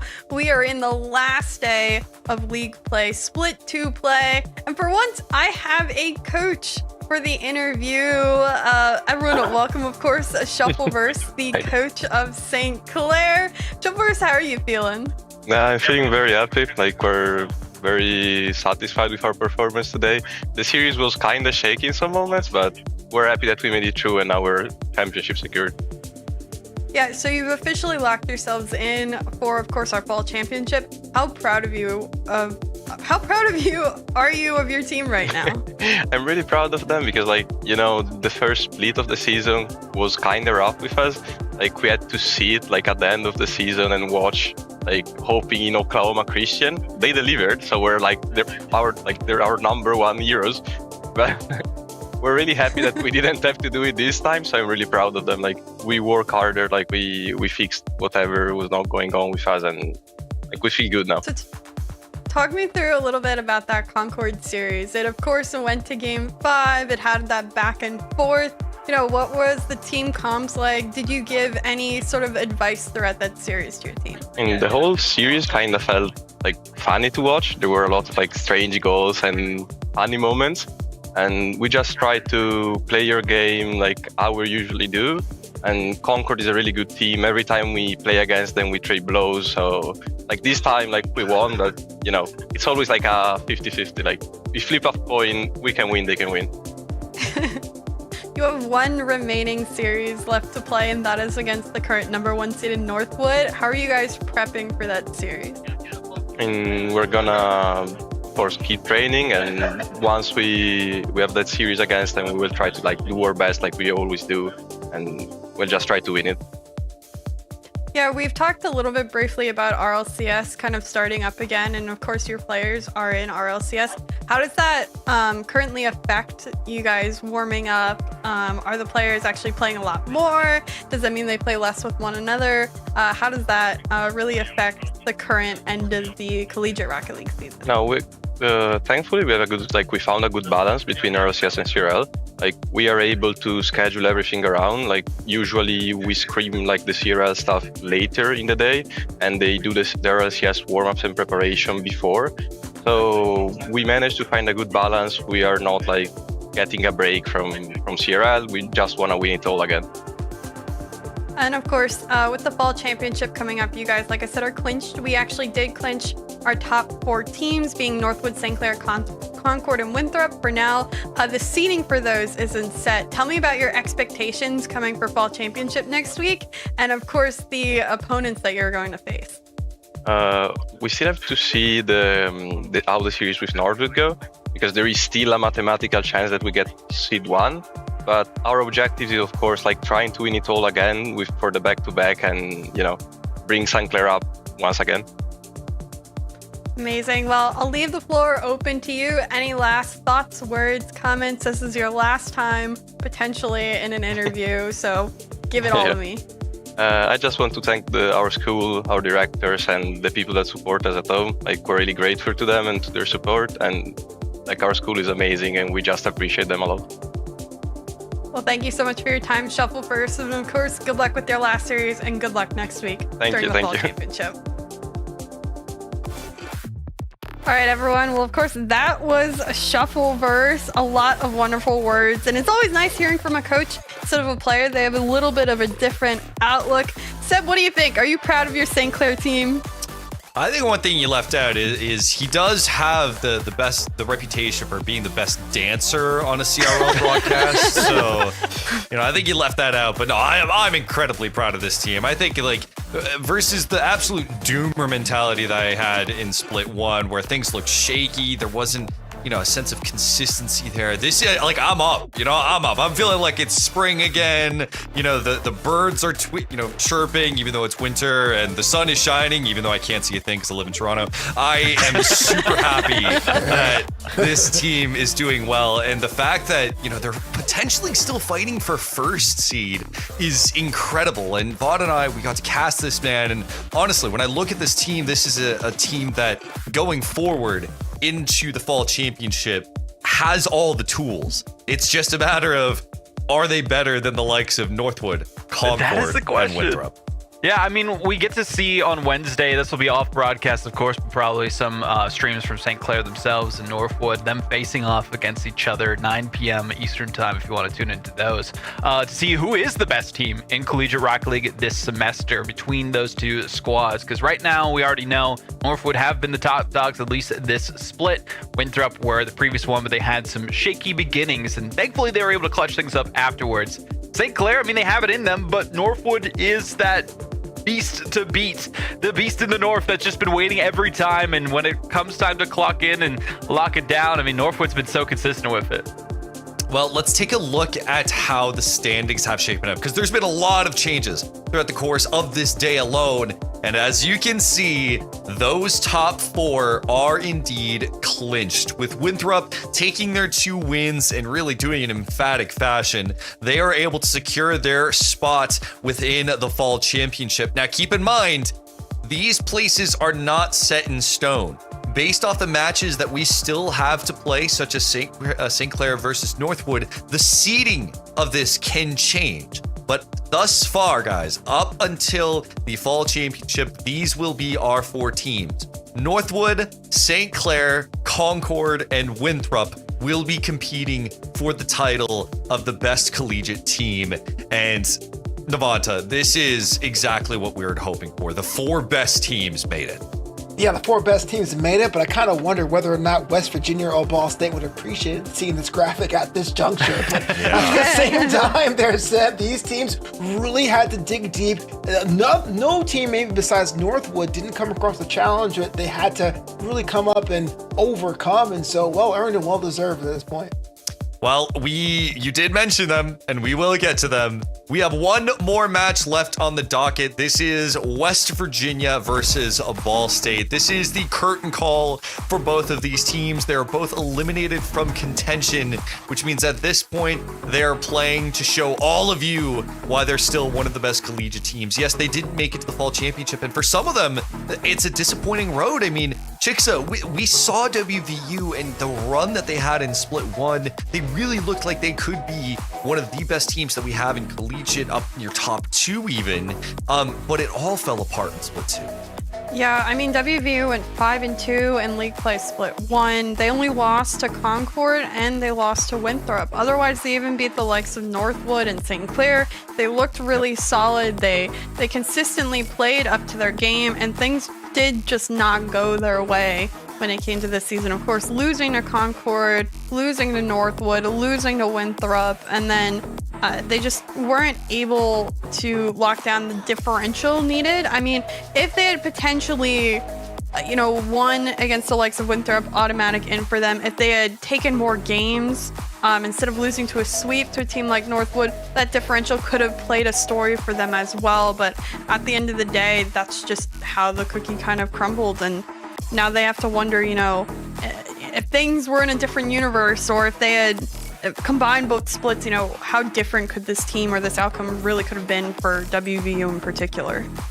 Yeah, exactly. I mean, especially with the likes of WVU, and we really did think, Vaudable, that this was the roster to do it. This was the roster to get them over that hump, and in many ways we did see that. The problem, I think, is it came a bit too late, unfortunately, and we saw, I think, the peak of this team, and then we just saw every other team match them. Yeah, they did great against the lower half of the competition. Even getting that 3-0 sweep against St. Clair, you would have thought that would have been enough to get them through, but for now, it just comes down to that game differential between them and Winthrop. Winthrop, they were able to dominate their final series against the lower half of the competition, and I think going to Game 5 against Oklahoma Christian is part of the reason why we won't be seeing them in that top 4. You have to make sure you take down your competition as quickly as you can. Don't go to Game 5s. Have it be sweeps, and if you do lose, go to 5. That is the way to guarantee yourself a spot in that top 4. And how competitive this league play Split 2 has been, unfortunately, just didn't prove to be enough. West Virginia put their best foot forward, but the other teams just proved to be better. I hope that lollipop's good, Oath. Looks tasty. But I mean, going to Ball State and Avanta real quick. This is a team that we have Guy and Oath who are playing in RLCS with Alpha Cap of all people, and they are It's not as if they're not getting good practice, right? They're playing a lot, and we were so hyped, and I'm not putting you in the bus for this one, but we went into this split so hyped for this team. It really, they just didn't lose. But do you think that we saw the peak of this team? Because it was just, we saw them deal with teams below them, and then it was just loss after loss after loss. 3-0s too. Well, unfortunately, the case is the proof is in the proverbial pudding, right? With the close qualifier weekend, everyone was hyped. I was getting tagged left and right. Ball State was officially back. The lights got bright and the game started to count, and then something happened, right? And I'm not here to say this is the reason or that's the reason, but it stands to reason that when we get further on in the split, something breaks down, and it has broken down for that team for a lot of reasons. I don't know what that is. Maybe they have to go back and look at some of the tapes. Maybe they have to go and reevaluate their chemistry, but it is disappointing because for the first time in a long time after that close qualifier, I was about to lift the flag, but I didn't, y'all. I didn't. I was very close to doing it because of how good they were playing.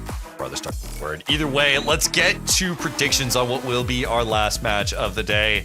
All bets are off for this one. Both of these teams can play however they want. So, Vod, where do you see this going? I think based on the results that we've seen today from West Virginia, they got a 3-0 sweep over Baylor. They looked really solid. This was off stream specifically, and now they're going against a Ball State who just got swept by Winthrop. I think all eyes are on them to come out with a victory. See how many games it comes, but this is a statement that will be made by West Virginia for all the teams to look out for the next semester if they come out on top. Yeah, there's a lot for it. Devonta, where do you see this going? It's got to be West Virginia's time. They're fast and loose. They understand what the stakes are, not necessarily winning or not advancing. They're pretty much eliminated. So now they really have less to play for, which means they might have to show out there. WVU's my choice. Fix up. Well, credit where credit's due. Both these teams aren't at the lowest part of CRL League play, so why not go against each other, see who's best to end out the season. I'm going with WVU in this one. I think they had a better day today, ultimately, and that's kind of carrying the vibes. And likewise, I'm sorry. I would love to be the guy that goes for Ball State for this one because they're such a fun team to watch, and we've hyped them up over the course of Split 1. But unfortunately, West Virginia has just shown better form. We've seen them at a better peak, and Ball State, it hasn't really shown up. And if I am playing to the analyst, I gotta pick WVU this one, and it will be a sweep across the desk. Now, as far as both these teams, listen, this is the end of the road for both of them. They have played a phenomenal season, and now it comes down to this. The best of the rest will be performing against each other, and I am excited to see where this goes, because with the end of the season, there is no pressure. There is no stakes. This is West Virginia versus Ball State. All bets are off. All pressure is off. They can play how they want, and they will ball out accordingly. It's our last match of the day. Casters, take it away. Well, Navanta, it's not just the last match of the day.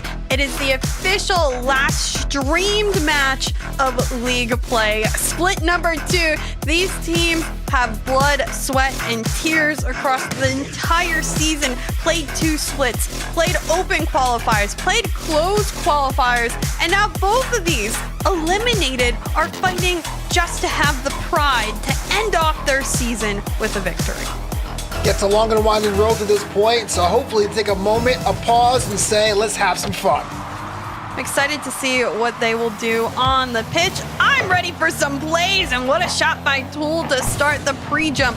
Almost perfectly executed. Matt down on the pinch. Gyro went for this one as well, but WVU starting off fast and ready to play. We're seeing all regular cars. We're seeing all regular play. These teams still have a lot left to play for when it comes to that pride and wanting to win. They are serious today to win this one, and no matter what, they want to end out with that victory. A pass down from Matt to Gyro, and WVU on the board first. Yeah, I was going to say it was a warning shot about 10 seconds prior, but this was the opening silo coming out and really untouched. Gyro with enough room to make it 2 shots on frame, opens the scoring. Yeah, wonderful job for the likes of WVU, who had a lot of pressure even immediately off kickoff. This one goes the opposite way for their kickoff. Woba in the air has a demo to boot, but this one blocked away and defended. Well done by Oath. And the likes of Tool. This one, though, Ga comes on through, gets the flick, and just like that, Ball State answers. Well, a little bit of a razzle-dazzle that went awry. Heavy touch gets intercepted by a Gut in traffic. Make sure that lead doesn't become an attainable levels of scoreline. It's one apiece. Good start for both these teams, of course, looking to still make their mark and showing up when they need to. Gyro off the ceiling, gets it to the backboard, but deflected away by Ga, who even had a pinch to boot. Oath upfield puts this one on, and Math controls to the backboard. Continues up forward. This one gets past Wova, but Gut is there. Sends it to himself off the corner. The flick and double come in, and this one poked away. Matt has control. Flip reset as well. Holds on to his momentum. Bumps a car. This one's not in just yet. And Gyro trying to find a way to get the shot. Can't do so either. It was a tight touch and go moment for both sides. Didn't know what's going to happen, but it's the perfect squishy-like position to make sure that was knocked away and a score wasn't made. Matt now having to steal a boost back from his own side. Has a little bit of room to work with. Gets a flip, but Ga reads it well. Gyro back up in midfield. Tough touch to follow up on, but Tool will do just that. Matt had a demo on the backside, but that didn't open up a scoring opportunity just yet. Double tap read. This poked out, and yeah, it still bounces on out. Yeah, Matt was in an odd position. Did you try to go for the second shot? No, you're in traffic. Kick out to your teammate, but it just wasn't enough time for anyone to clean that up, and that was knocked away. Got to give it West Virginia. They had the first score. Man, their lead kind of got evaporated, but they are finding new ways to get in front of net to open up new scoring chances. Oath with control, 50'd by Tool. Gyro the pinch, but Gut is back to deflect it to the corner. Gyro a boost steal, still staying on it. Gets bumped by one, but Oath laughs back, clears it away. Tooth in the skies, manages to get to Matt. Matt back on it. Gyro's still looking. Not much more he can do with zero boost in the tank, and it seems like both teams are struggling to find another offensive possession. Yeah, as much as I give praise to West Virginia, I got to give a lot of that swagger over to Ball State as well. It looks like the teams are just afraid of getting anywhere near Ga. Once they see Ga up in their face, they try to distribute the ball and lose possession as quick as possible. This is a lot about controlling it, and of course, being able to handle the ball is really what kept Ball State in this one so far. Gyro this one out. He thought it was a pass to his teammate. Instead, it's a pass towards the other end of the team. Oath back up on it. Has not much boost, just feigning a way to get to it. Wova gets beat by Matt. Cleared up field, but no boost in the tank at all for the likes of WVU. They're just working off 50s right now. Looks like Gyro may have stolen some as well. Matt got some from the middle, but can't do much more than those touches. This one gets sent back onto the Ball State side. Ball State offensive side for the likes of that, and for now it'll be cleared out yet again. Yeah, the rhythm here has kind of gone to that ping pong territory. Kind of makes sense. That first goal from West Virginia was kind of a prime opportunity, and that answer from Ball State was a dispossession off a heavy touch. So you're seeing a lot of these high knocking balls going long distances, and usually comes down to the team that corrects first to find a new strategy that scores next. Back up on it is Matt, has control. This one back down. Gyro trying to get past the defense. Both teams have struggled to get past really some of this midfield pressure. Oath off the sidewall, again contested by Tool, goes back to the midfield. And Gyro will try to start from there, has a good touch over, back on down. It's bouncing off the backboard, follow up through by Tool, and still won't go through. 30 seconds left on the clock, and Nevada, we're tied 1-1. So close to having a game-breaking situation. I think both teams are kind of frustrated. I kind of wish the pitch was just a little bit taller, because a lot of that ceiling stuff has really worked against them. No! And that shot hits the crossbar, and it's knocked away. Another one, unfortunately, doesn't go through for WVU. 12 total shots to Ball State's 3, and yet we're still at 1-1.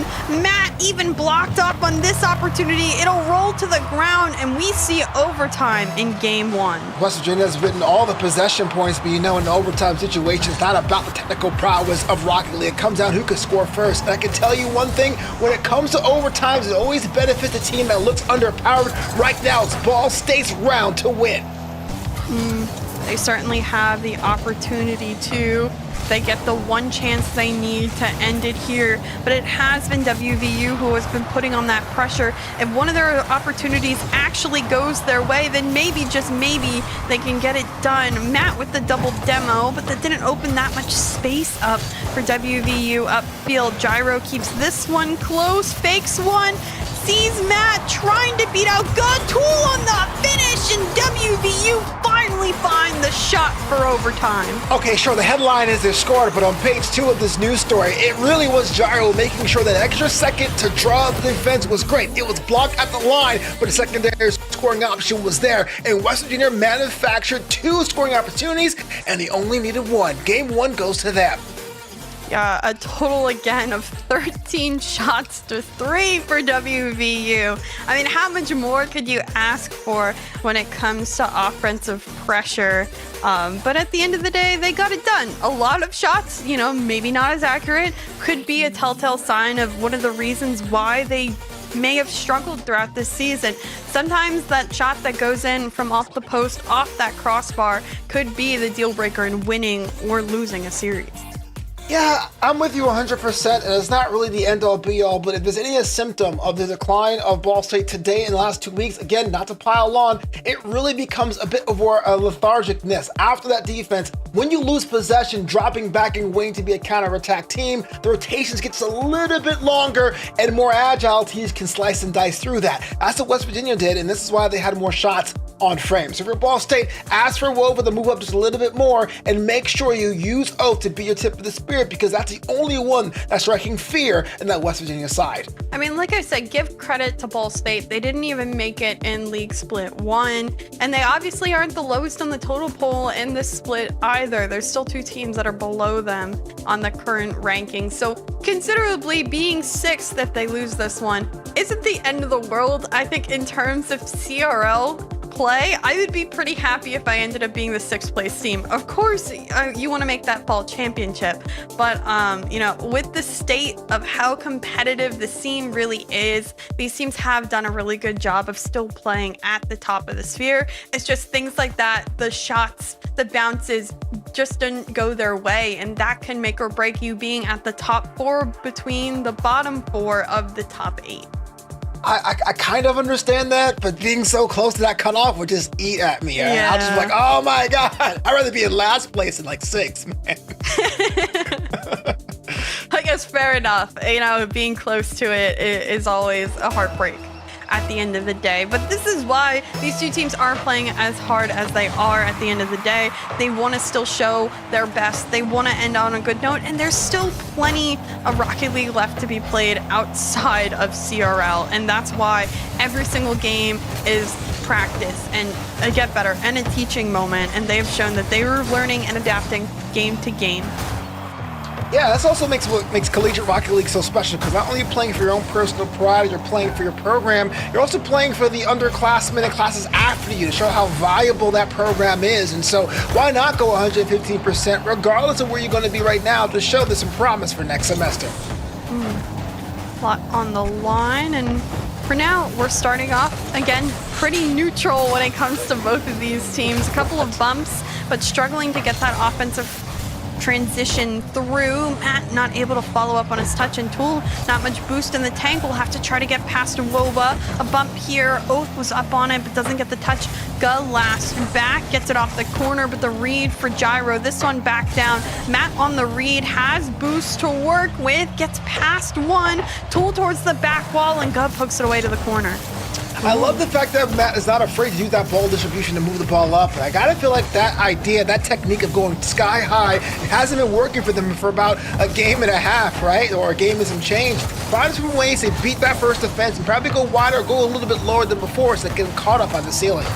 Yeah, I think this was actually the time for WVU to be greedy. That pass from Tool went perfectly in front of net, but no one was close enough to catch that pass and actually shoot it on target. There's opportunities where their mechanics are used to their advantage, and for now, we're just not seeing those connections. Gyro off the backboard almost lets this ball go away a little too fast. Wova gets beat, and this one's sent back the other way to where Gut is waiting. Off the ceiling, a quick touch. Gyro will send it right back where it came from. Wova needs to touch this and does find what's needed. It's back off towards the sidewall. Gyro there first. Matt to send it up off the ceiling. Does he follow it back down? Gets an extra touch, but can't find it on target. Gus saves it away at the last moment. Oh, a steely moment for both teams, especially Ball State on defense. Of course, I asked for Wova to step up, and step up they did. Being able to really be another destructive force in that midfield has really put a different spin on this game too right now. Keep that up, get your offensive shooting boots on, and we can have ourselves a different series. Bang. God, out of nowhere. Let's double check this replay over to Ga, and he had a one-on-one with Gyro and just outbeats exactly the play that he stepped up to given the circumstance. Yeah, when your team is looking for you to do something and you do, that's enough to really get the confidence back in the VC. And West Virginia, looking at a one-goal deficit, should really go back to nothing too out of the ordinary here. Their shooting prowess really is their advantage. No need to do anything drastic here. Matt has some space to work with and boost given to him, but him and Tool both commit. Tool will start first with the control, and Gyro will actually be able to get past one. Granted, Wova off the ceiling. Matt's shot just off from being right on in the post, and Gyro can only deflect temporarily. This one's still upfield. Double commit for Gyro and Tool. Gyro almost had the extra read, but again, Gus saves it away, both as well as upfield. And Ball State dissipates pressure, but they're backed late, low on boost. Gyro double tap, read off the backboard, and that's the equalizer. Oh, it was so close, back and forth. Everyone was just being a little bit too spicy, but Gyro realized had an open air to make a decision, and make a decision on the button they did. That goal right there came from absolutely nowhere, but you had to slide away, and slide away he did. What a play for WVU, just when they were behind this entire game. That's how close it gets yet again. Oath opportunity, sends it over to Wova. Whoa, Oath with the bump, and Wova couldn't get past Matt. Matt the flick upfield, demoed for his efforts, and Tool back on it. Gyro as well, working, actually a miss, and that could have been chaotic if Matt didn't get there in time. Yeah, that was a play that Matt was trying to look up to set up, try to carry it, but had to be pushed up to make sure that it got cut off at the pass. Really much not only helped them from not being scored on, but it neutralized a scoring opportunity for West Virginia. Only time will tell. That play was critical for this game. Matt continues to push upfield with the help of Gyro, but again, a lot of these touches are going to nobody and quickly going to the enemy team. Just like that. Again, a couple of shots off target. Up again off the corner, no reads to be found, and Matt wins this 50 out into open space. They're off to the races now to see who gets their first. Wova does, and I really thought that it would be West Virginia's ball, but it's just that Ball State had a half a car ahead and looked like to be in the driver's seat, if anything, in his last moments here in game 2. Another miss. Matt actually has an open net. If only he had gotten there soon enough. Tries to sneak it through and can't get back to it. Both of his teammates were too far back, and now Oath charging up field in the final seconds. Gyro gets there in time. Tool actually did get a piece of the ball, and just like that, back in front of net, it touches, and we see overtime again. Playing the game of coulda, woulda, shoulda there, Chicksa. That looked like 2 or 3 opportunities to end the game in the last 9 seconds here. But then we have ourselves an overtime situation. The second one in this series as it is. And another 1-1 game. These teams seem to struggle with scoring more than one goal in a series or in a game in each of these series.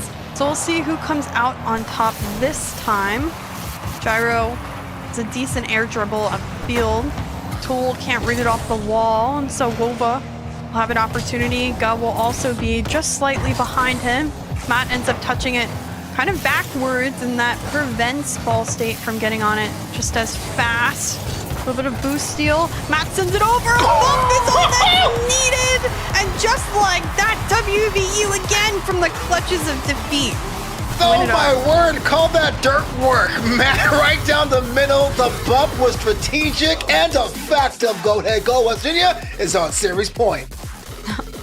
Well then, just like that, overtime seems to be where WVU does their best. Still out shooting their opponent, but not nearly as much as the likes of last game, but still impressive nonetheless. They answered when they needed to at the end of the game and then found, again with a little bit of physicality, the opportunity to finish it off.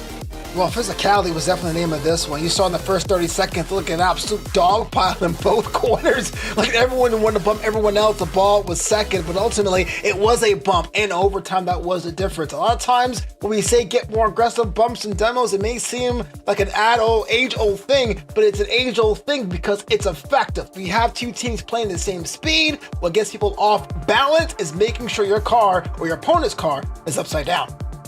Yep. I mean, it's, again, just a slow pace, kind of grinded out game. I do think neither team is doing as well as they need to in terms of maintaining possession and keeping touches a lot closer. We know they can air dribble. We know they can do well on their challenges in 50s. So instead of giving the ball away as frequently as they are, let's try to keep it a little bit closer to allow for more quality opportunities at field, but still a very close game. I mean, Ball State, it could have went the other way both times, but WVU just had the one opportunity at the right time to clutch it out. I am curious to see if Ball State tries to go to a plan C or D, or they're saying at this point in juncture, everyone forward, let's have a good old time and make sure it's kind of a fun round of Rocket League for the whole squad. Yeah, it looks like some kickoff shenanigans that were attempted and not successful for either team. We've had a lot of kickoff shenanigans this season. Gah has an opportunity, but Tool comes from behind. Oath sends it out to Wolva. Shot here, and Tool still finds the save. Demoed immediately after. Lots of pressure coming through for Ball State early in this one, but still they haven't been able to find anything off of it. This one back off the corner, a double commit. Gyro does manage to get the demo on Gah, and Tool beats out one, takes this 50 and relieves some of that pressure as Gyro even wins the 50 to boot. Can't get the double tap read, but still nice to know that pressure was released and they're patient enough to actually have an open net opportunity here. What just happened? So from the beginning with the kickoff shenanigans and or malarkey, we have smoke screens with all the demos back and forth, and we have the straight shoot goal that's right out of a ranked lobby. Chicksa, this is totally madcap Rocket League right now. Yeah, I don't think anyone expected Matt to essentially stop, do a handbrake turn, and then go back to the ball. It caught Ball State off by surprise, and Tool was then there to finish up the play from the pass to Matt. So West Virginia opportunistic here. Oath off the backboard, and somehow Tool comes from behind to deny the shot. Oh my goodness, good thing there's no goaltending in Rocket League. If so, Tool would have been charged, but I can understand seeing the opportunity to keep themselves in the game and Tool doing the full stretch. That right there was clutch. Again, Tool in place, in time to save against the Wova shot. This one's still pressuring, and the bounce of field Gah will only put it to the corner where Tool is there. Again, positionally, Tool has been exactly where needed to help out WVU. Oath now upfield blocked by Matt. Gah to this one first, sends it over to Oath, and this one's off the crossbar and out. Wova, the second one off the crossbar. That sound, a haunting sort of sound for Ball State right now. You're not kidding that. Two shots open, dead to rights. You confuse the defense not once but twice. You have to make that one on the button. But the crossbar and the woodwork had other plans, and yet we're still looking at that 1-0 scoreline favoring West Virginia. Matt, a little bit of a flip reset off of the ceiling touch, but can't do much more than that with the limited boost. Gyro just here to 50 in the midfield. Chasing this ball a little bit, at least to get Gah off of it, but Oath back into the corner. Gyro can't do much more than that first touch. Matt on it, has Gah in front of him. Just taking the space Gah is giving him, steals that boost as well. Look at all the time wasted just by being there and somehow still maintaining some of that ball pressure. Yeah, I'm a little bit confused in that exchange. You don't want to give your opponent the ball and the corner boost at the same time unless you had a good grand plan. Granted, it didn't work out for them. There was no grand gesture, but that could have been a critical mistake. Well, the demo on Gyro, meaning Tool is last back here. Gyro will respawn. Shot just perfectly placed by Gun. No one could get to it in time. Wow, of all the things in Rocket League, a straight up Kobe in your eye and one. What happened here? I don't know, but it's 1-1 once more. I think unfortunately caught a little bit of that lip on the side posts of the net, and that caught him off guard. Could have been an easy enough save, but sometimes all it takes is a well-placed shot to get on the board. Now this one out, and just like that, Matt can't get to it either. Tool off the corner. This one's still not on the mark. Gyro can't get past again either, so this ball will stay on the side of WVU. Again, we are tied at the 1-1 as Wolva's shot almost snuck on in. And still, finally, an opportunity for WVU to get out of their half. They go down. The deflection by Matt not on target, and they'll have to defend defensively. Yeah, I understand Gyro with the scorpion kick. What a save on the line. I was gonna understand Gyro's scorpion kick to really draw out with the back pass. That's really trusting your teammates, because that could have been very, very bad. But on the other side, Ball State has to capitalize when you have West Virginia on ice skates quite like that. It doesn't happen all too often. Cool. Can't do much more with that. Good thing a double commit was on that play, because one miss happened and Gyro credited with it. Wolva actually had an open net but couldn't deflect it in. We are still stuck at this 1-1 score line. Do we dare see another 1-1 overtime? Gyro got deflected away on the jump, but still somehow find a way to it. Oh my goodness, Novanta. 30 seconds left. Does the madness ever end?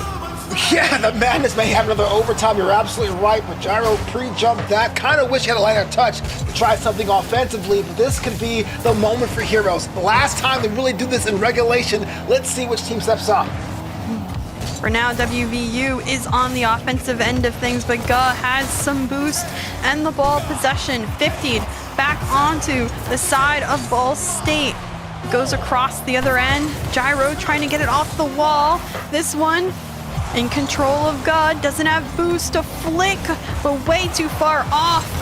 Gyro will keep it up, Oath to send it down. This will touch the ground, and we indeed see another Game 3 overtime with a 1-1 scoreline. Of course, those goals are hard to come by because each of these teams, till we saw in preview, they were going to go all out, it being the last regulation game of the series. But I did not expect this. I thought we'd have a lot more high-scoring games. I thought we were going to have people coming over from the top and bottom, but what we're having now is an absolute dogfight between these two teams.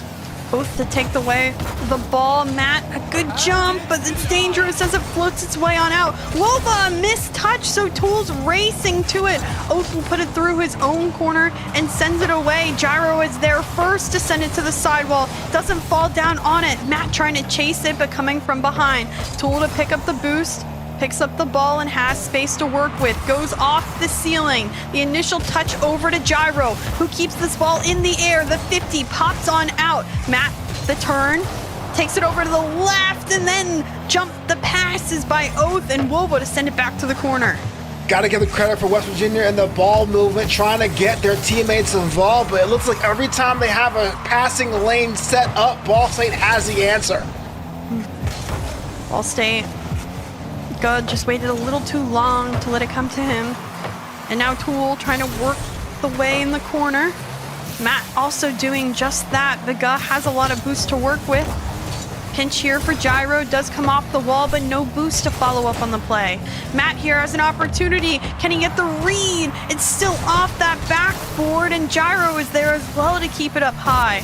Oh, but no shots will come out of it. Just working the corners right now is the likes of WVU, and they haven't been able to get it in front of net. A little bit of a touch here for Matt, but it's just too high.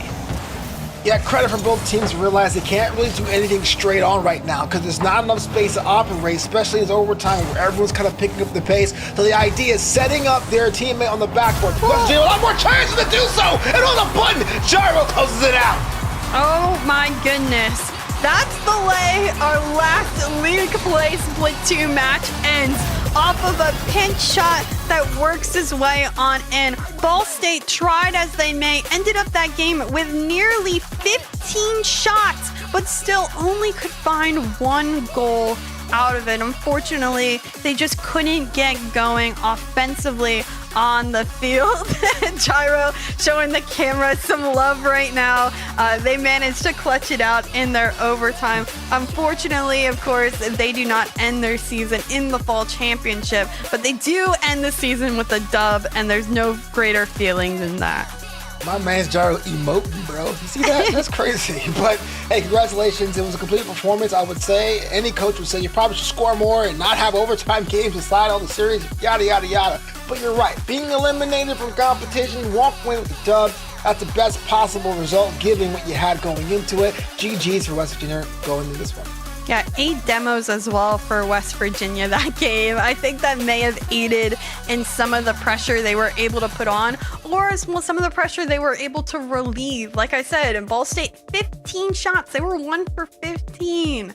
You know, that's got to be a heartbreak for them to end out doing 3 overtime games and not being able to clutch up a single one of them. Yeah, I mean, that's something that's going to sting extra hard. I mean, you're not going into the final rounds next week, but the way you lost this one will give you a bit of pause. But that said, you have time to recollect and improve as you roll into future seasons of CRL. I can't wait to see what the interview is after the break, because frankly, I want to know what's going through the minds of West Virginia, because like you said, their season is over. But like I said break. We're not doing a break. We're going right to it. Vod, where you at, man? I want to know some answers. I'll give you some answers. I mean, West Virginia proved to us that they had what it takes to be a top contender here in Collegiate Rocket League. It just wasn't enough game differential wise. If they had that, they would have been in over Winthrop, but unfortunately it just wasn't the case here. I mean, Seb, they gave it their all. They looked really good compared to previous semesters, and I really like this rotation that we've seen from them, this specific roster from this squad as well. The first time we've seen this specific team, because there was a bit more of an amalgamation last semester. Yeah, I mean, we did see kind of some mixing ups of different roster attempts last year, right? Gyro was in and out, Angel was in and out, obviously. And it really felt like coming into the season, we settled down. We're like, okay, this is WVU's roster. We're chilling. Everything is good to go. But then as time got on, we got to see them at their peak. The problem is that it seems as though the rest of the field just took too long to activate. And while WVU was at their peak and they were there, the other teams were just going up, and then they just crossed as far as peak performance goes. Thankfully, I mean, WVU proved that they were the best of the rest, right? They are the best of the rest, but it kind of feels like this isn't the first time that we've seen that, Chicks. WVU are again just past the threshold where they're, part of the elite right now, which is unfortunate, but at least they get to walk away with a win. Yeah, I feel like there's been season after season where we had very high expectations for WVU and they didn't live up to those expectations. And then they started off this semester and in split 1 living up to those expectations, and we're all right, WVU finally has found their bread and butter to do really well, and unfortunately League Split 2 didn't go their way. You're right, I do think some teams just continue to get better across the semester, and WVU was one of those teams that either was very stagnant or somewhat declined a little bit. You do have to rise to the occasion, you have to adapt, you have to change. And at this level of play that we have seen across this entire semester, it is very difficult to continue to play at the top of the league. I mean, let's also remember, Navanta, that this is a team like let's look at the top 4, right? You have 2 CRL champions. You have Northwood, the greatest, collegiate team ever. And then you have a team built with T. Carell, Percy, and Garrett G on it. I am not faulting WVU for our bad guys, right? Yeah. And rightfully so. I do think that it just seems that these teams are constructed, these other teams are constructed where it seems like impossible. So the fact that the split 1 was so good for them was kind of like, man, maybe they figured it out. Maybe they found something that was more than the sum of their parts. And when it didn't work out, it's like, I guess it's playing your averages or playing to expectations, but it hurts more. It's like a tie game that feels like a loss. And that's something they have to take into next semester. But that said, I mean, potential versus result, WVU, much like their opponent Ball State, are inching closer to greatness year over year. So credit to them. Well, we're going to be able to see some comments just on that topic. Vaudible, take us to our interview. Yeah, we got Gyro in here for the interview. Welcome in. It's the end of the semester for you guys in Collegiate Rocket League, at least for CRL. I mean, talk to me a little bit about the performance from last semester going into this one. Is this what you wanted to showcase to all the teams out there that might have been doubting you guys? Yeah, I think last semester we didn't really have like a set play style down, and we were working on things, and I think we weren't really working on the right things, and we figured that out this semester. And I think we showed that we're a good team. It sucks that we didn't make the championship. I think we just had like one bad day, and it was like the worst bad day you could have had, and it kind of bit us in the back. So it's kind of sad. I think we're still like a top 4. I think we could have won the championship if we made it, but what can you do? So we'll hope for next semester, right? I mean, speaking of next semester and what's in store for that, I mean, do you have any words to say to those teams who are looking out for you guys now that know that you're a top contender going into the spring? No, I mean, just good luck to them, right? Because if we're only gonna get better from here on out. The main problem we were having is just like fixing up issues, and I think at least me and Matt have it figured out now for next semester. So there's still some other competitions that you guys are playing in, if I'm not mistaken. You still have the NACE Grand Finals that are happening this upcoming weekend as well. There's some other competitions too. I mean, how are you guys going to make sure that you carry this momentum from this victory against Ball State into those final matchups? I think we're just playing good. As long as we keep playing, we'll be fine. Maybe try to get a scrim in there too. It's hard when the season's over to find scrims, but we're just playing together and working on what we know we should work on, and we're just hoping to take home NACE this coming week. Well, putting CRL a little bit in the backseat here, RLCS has started up again. I know there's a lot of people watching that are fans of you, fans of the teams that you've participated on. Any words that you have for your fans out there that might be rooting for you tonight and this upcoming week as well? Hey, don't sleep on us. All 3 of us, we made it to day 2 or day 3. We're all me, Tool, and Matt. We're on separate teams. We'll be playing today, and I have I have the utmost confidence that me and my team can make the kickoff top 6. So just stay tuned. Watch out for my team, Unreal Nightmare. That's what we like to hear, Gyro. Any final thoughts that you have before we send you away for you to get ready for your RLCS matchups? No, just thank you. It was a fun semester, and hopefully next time we can make the championship and prove that we're the best team in CRL. There we go. Thank you, Gyro, for joining us, and best of luck in your future matches. Thank you. Great to hear all 3 players from West Virginia on different rosters playing in the competition tonight. They still have NACE ahead of them as well. Things are looking good and looking up. Yes, they might not have made it into the fall championship, but they have put a lot of teams on notice for them for next semester, Seb. Yeah, this is Gyro we're talking about. This is one of the most positive, players you can find within Rocket League. Always has a good outlook on any sort of competitive outlet, whether it's CRL, RLCS, or amateurs or anything like that. I've been casting Gyro a long time, since his early peeps days, and being able to see him grow as a player and continue to be able to carry that positive attitude, it's going to do well for him in upcoming seasons of CRL and RLCS alike. He's always able to bounce back, which is why I love him. So at the end of the day, I think WVU, they're still going to be able to showcase themselves in other leagues that we have here, NACE being an example, as well as, of course, RLCS coming up. He's laughing, but his team is pretty solid. So I'm looking forward to that. But unfortunately, Chicksa, this is the end of the road for both WVU and Ball State. What do you see as the future for these teams? Yeah, I still think a 5th and 6th place finish in Collegiate Rocket League in the current state of it is nothing to joke about. We've already seen how teams have adjusted from league split to league split.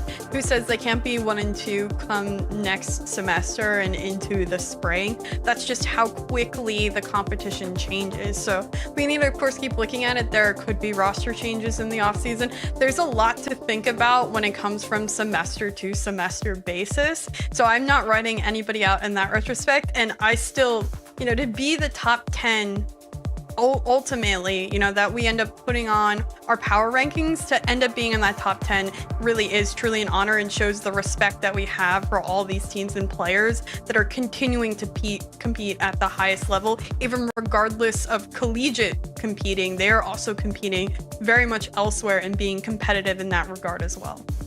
Exactly. And with that, we also had a lot of matches that were played today. I mean, both off stream and on stream. So let's take a look at the matches that we've played throughout the day. We started off with Winthrop versus Baylor, a really important one for Winthrop, and they were able to take it 3-0. They were also able to take their second match, I believe it was against Ball State, off stream, where they were able to get the matches required to secure that last spot in the fall championship, putting Ball State and West Virginia out of mathematical contention. Concord had a doubleheader where they were able to take a 3-1 victory over OK Christian, making OK Christian unfortunately fall winless in a split 2.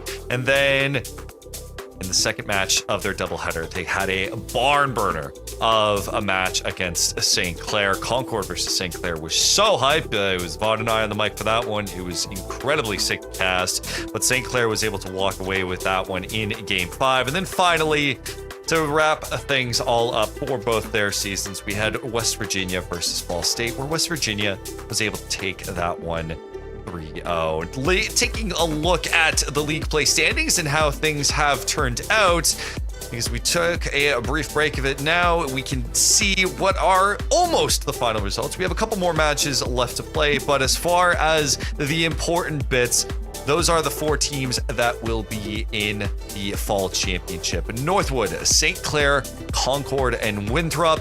As far as seeding, that will be determined in upcoming matches. But for the bottom 4, West Virginia, Ball State, Baylor, and OK Christian.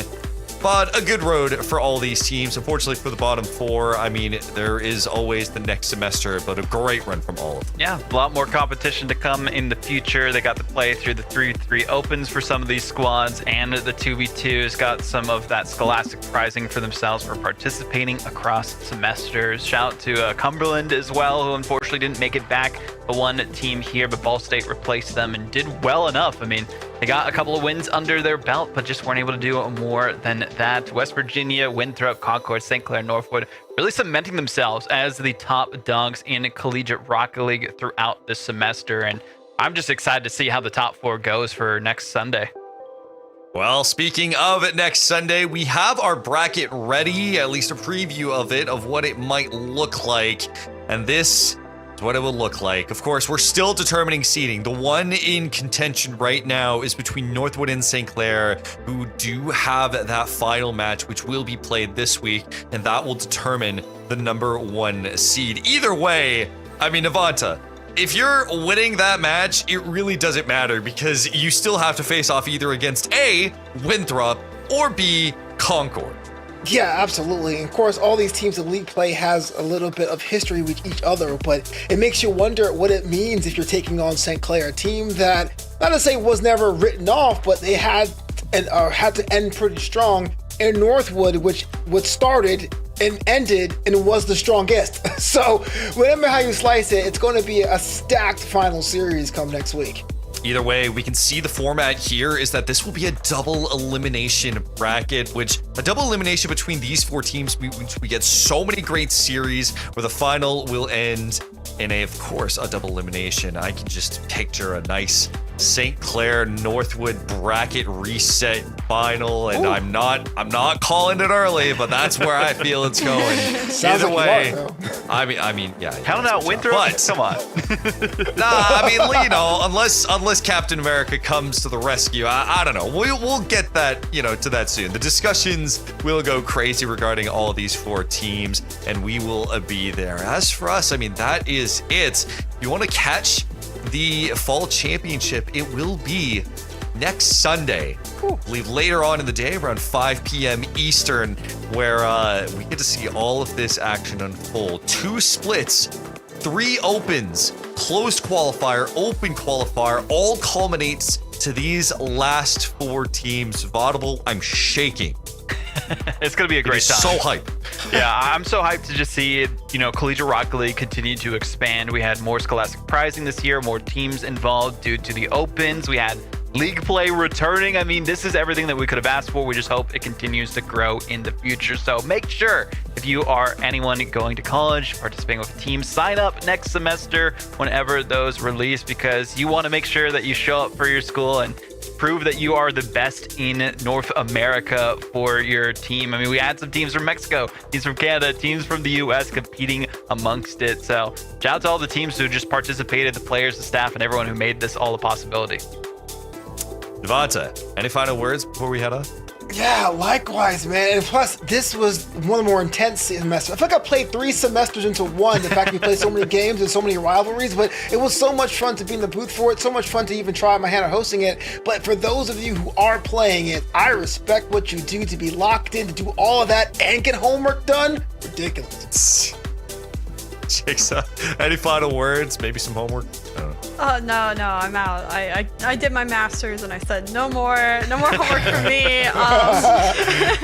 But honestly, this is probably Novanta's and I's last time on screen this season, so it's been such a pleasure to be involved in the collegiate scene again.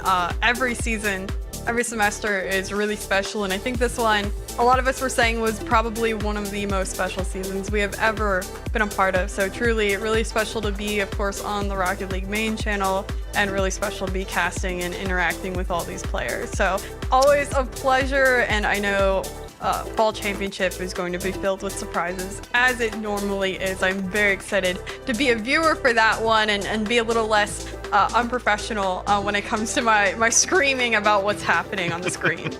I mean, you do a great job, and you know, a little screaming is a bit warranted occasionally. We don't always have to be professional, but it is, of course, the end of the day. If you want to catch all of this collegiate action, we're going to be streaming again on the Rocket League channel November 23rd at 5 p.m. Eastern.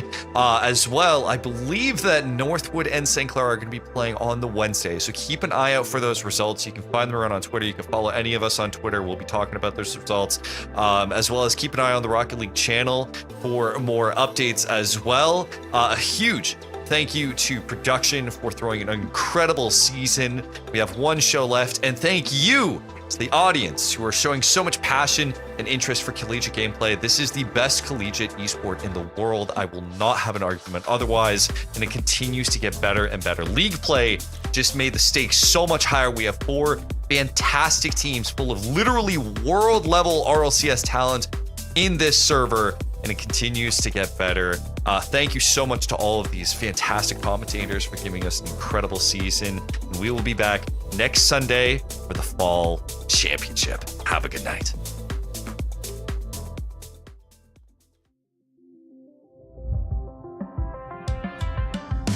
Never thought I'd hear your voice again, and now you're taking up my mind. One spark to ignite the flame, and then it happens all the time. And I'm feeling every little thing we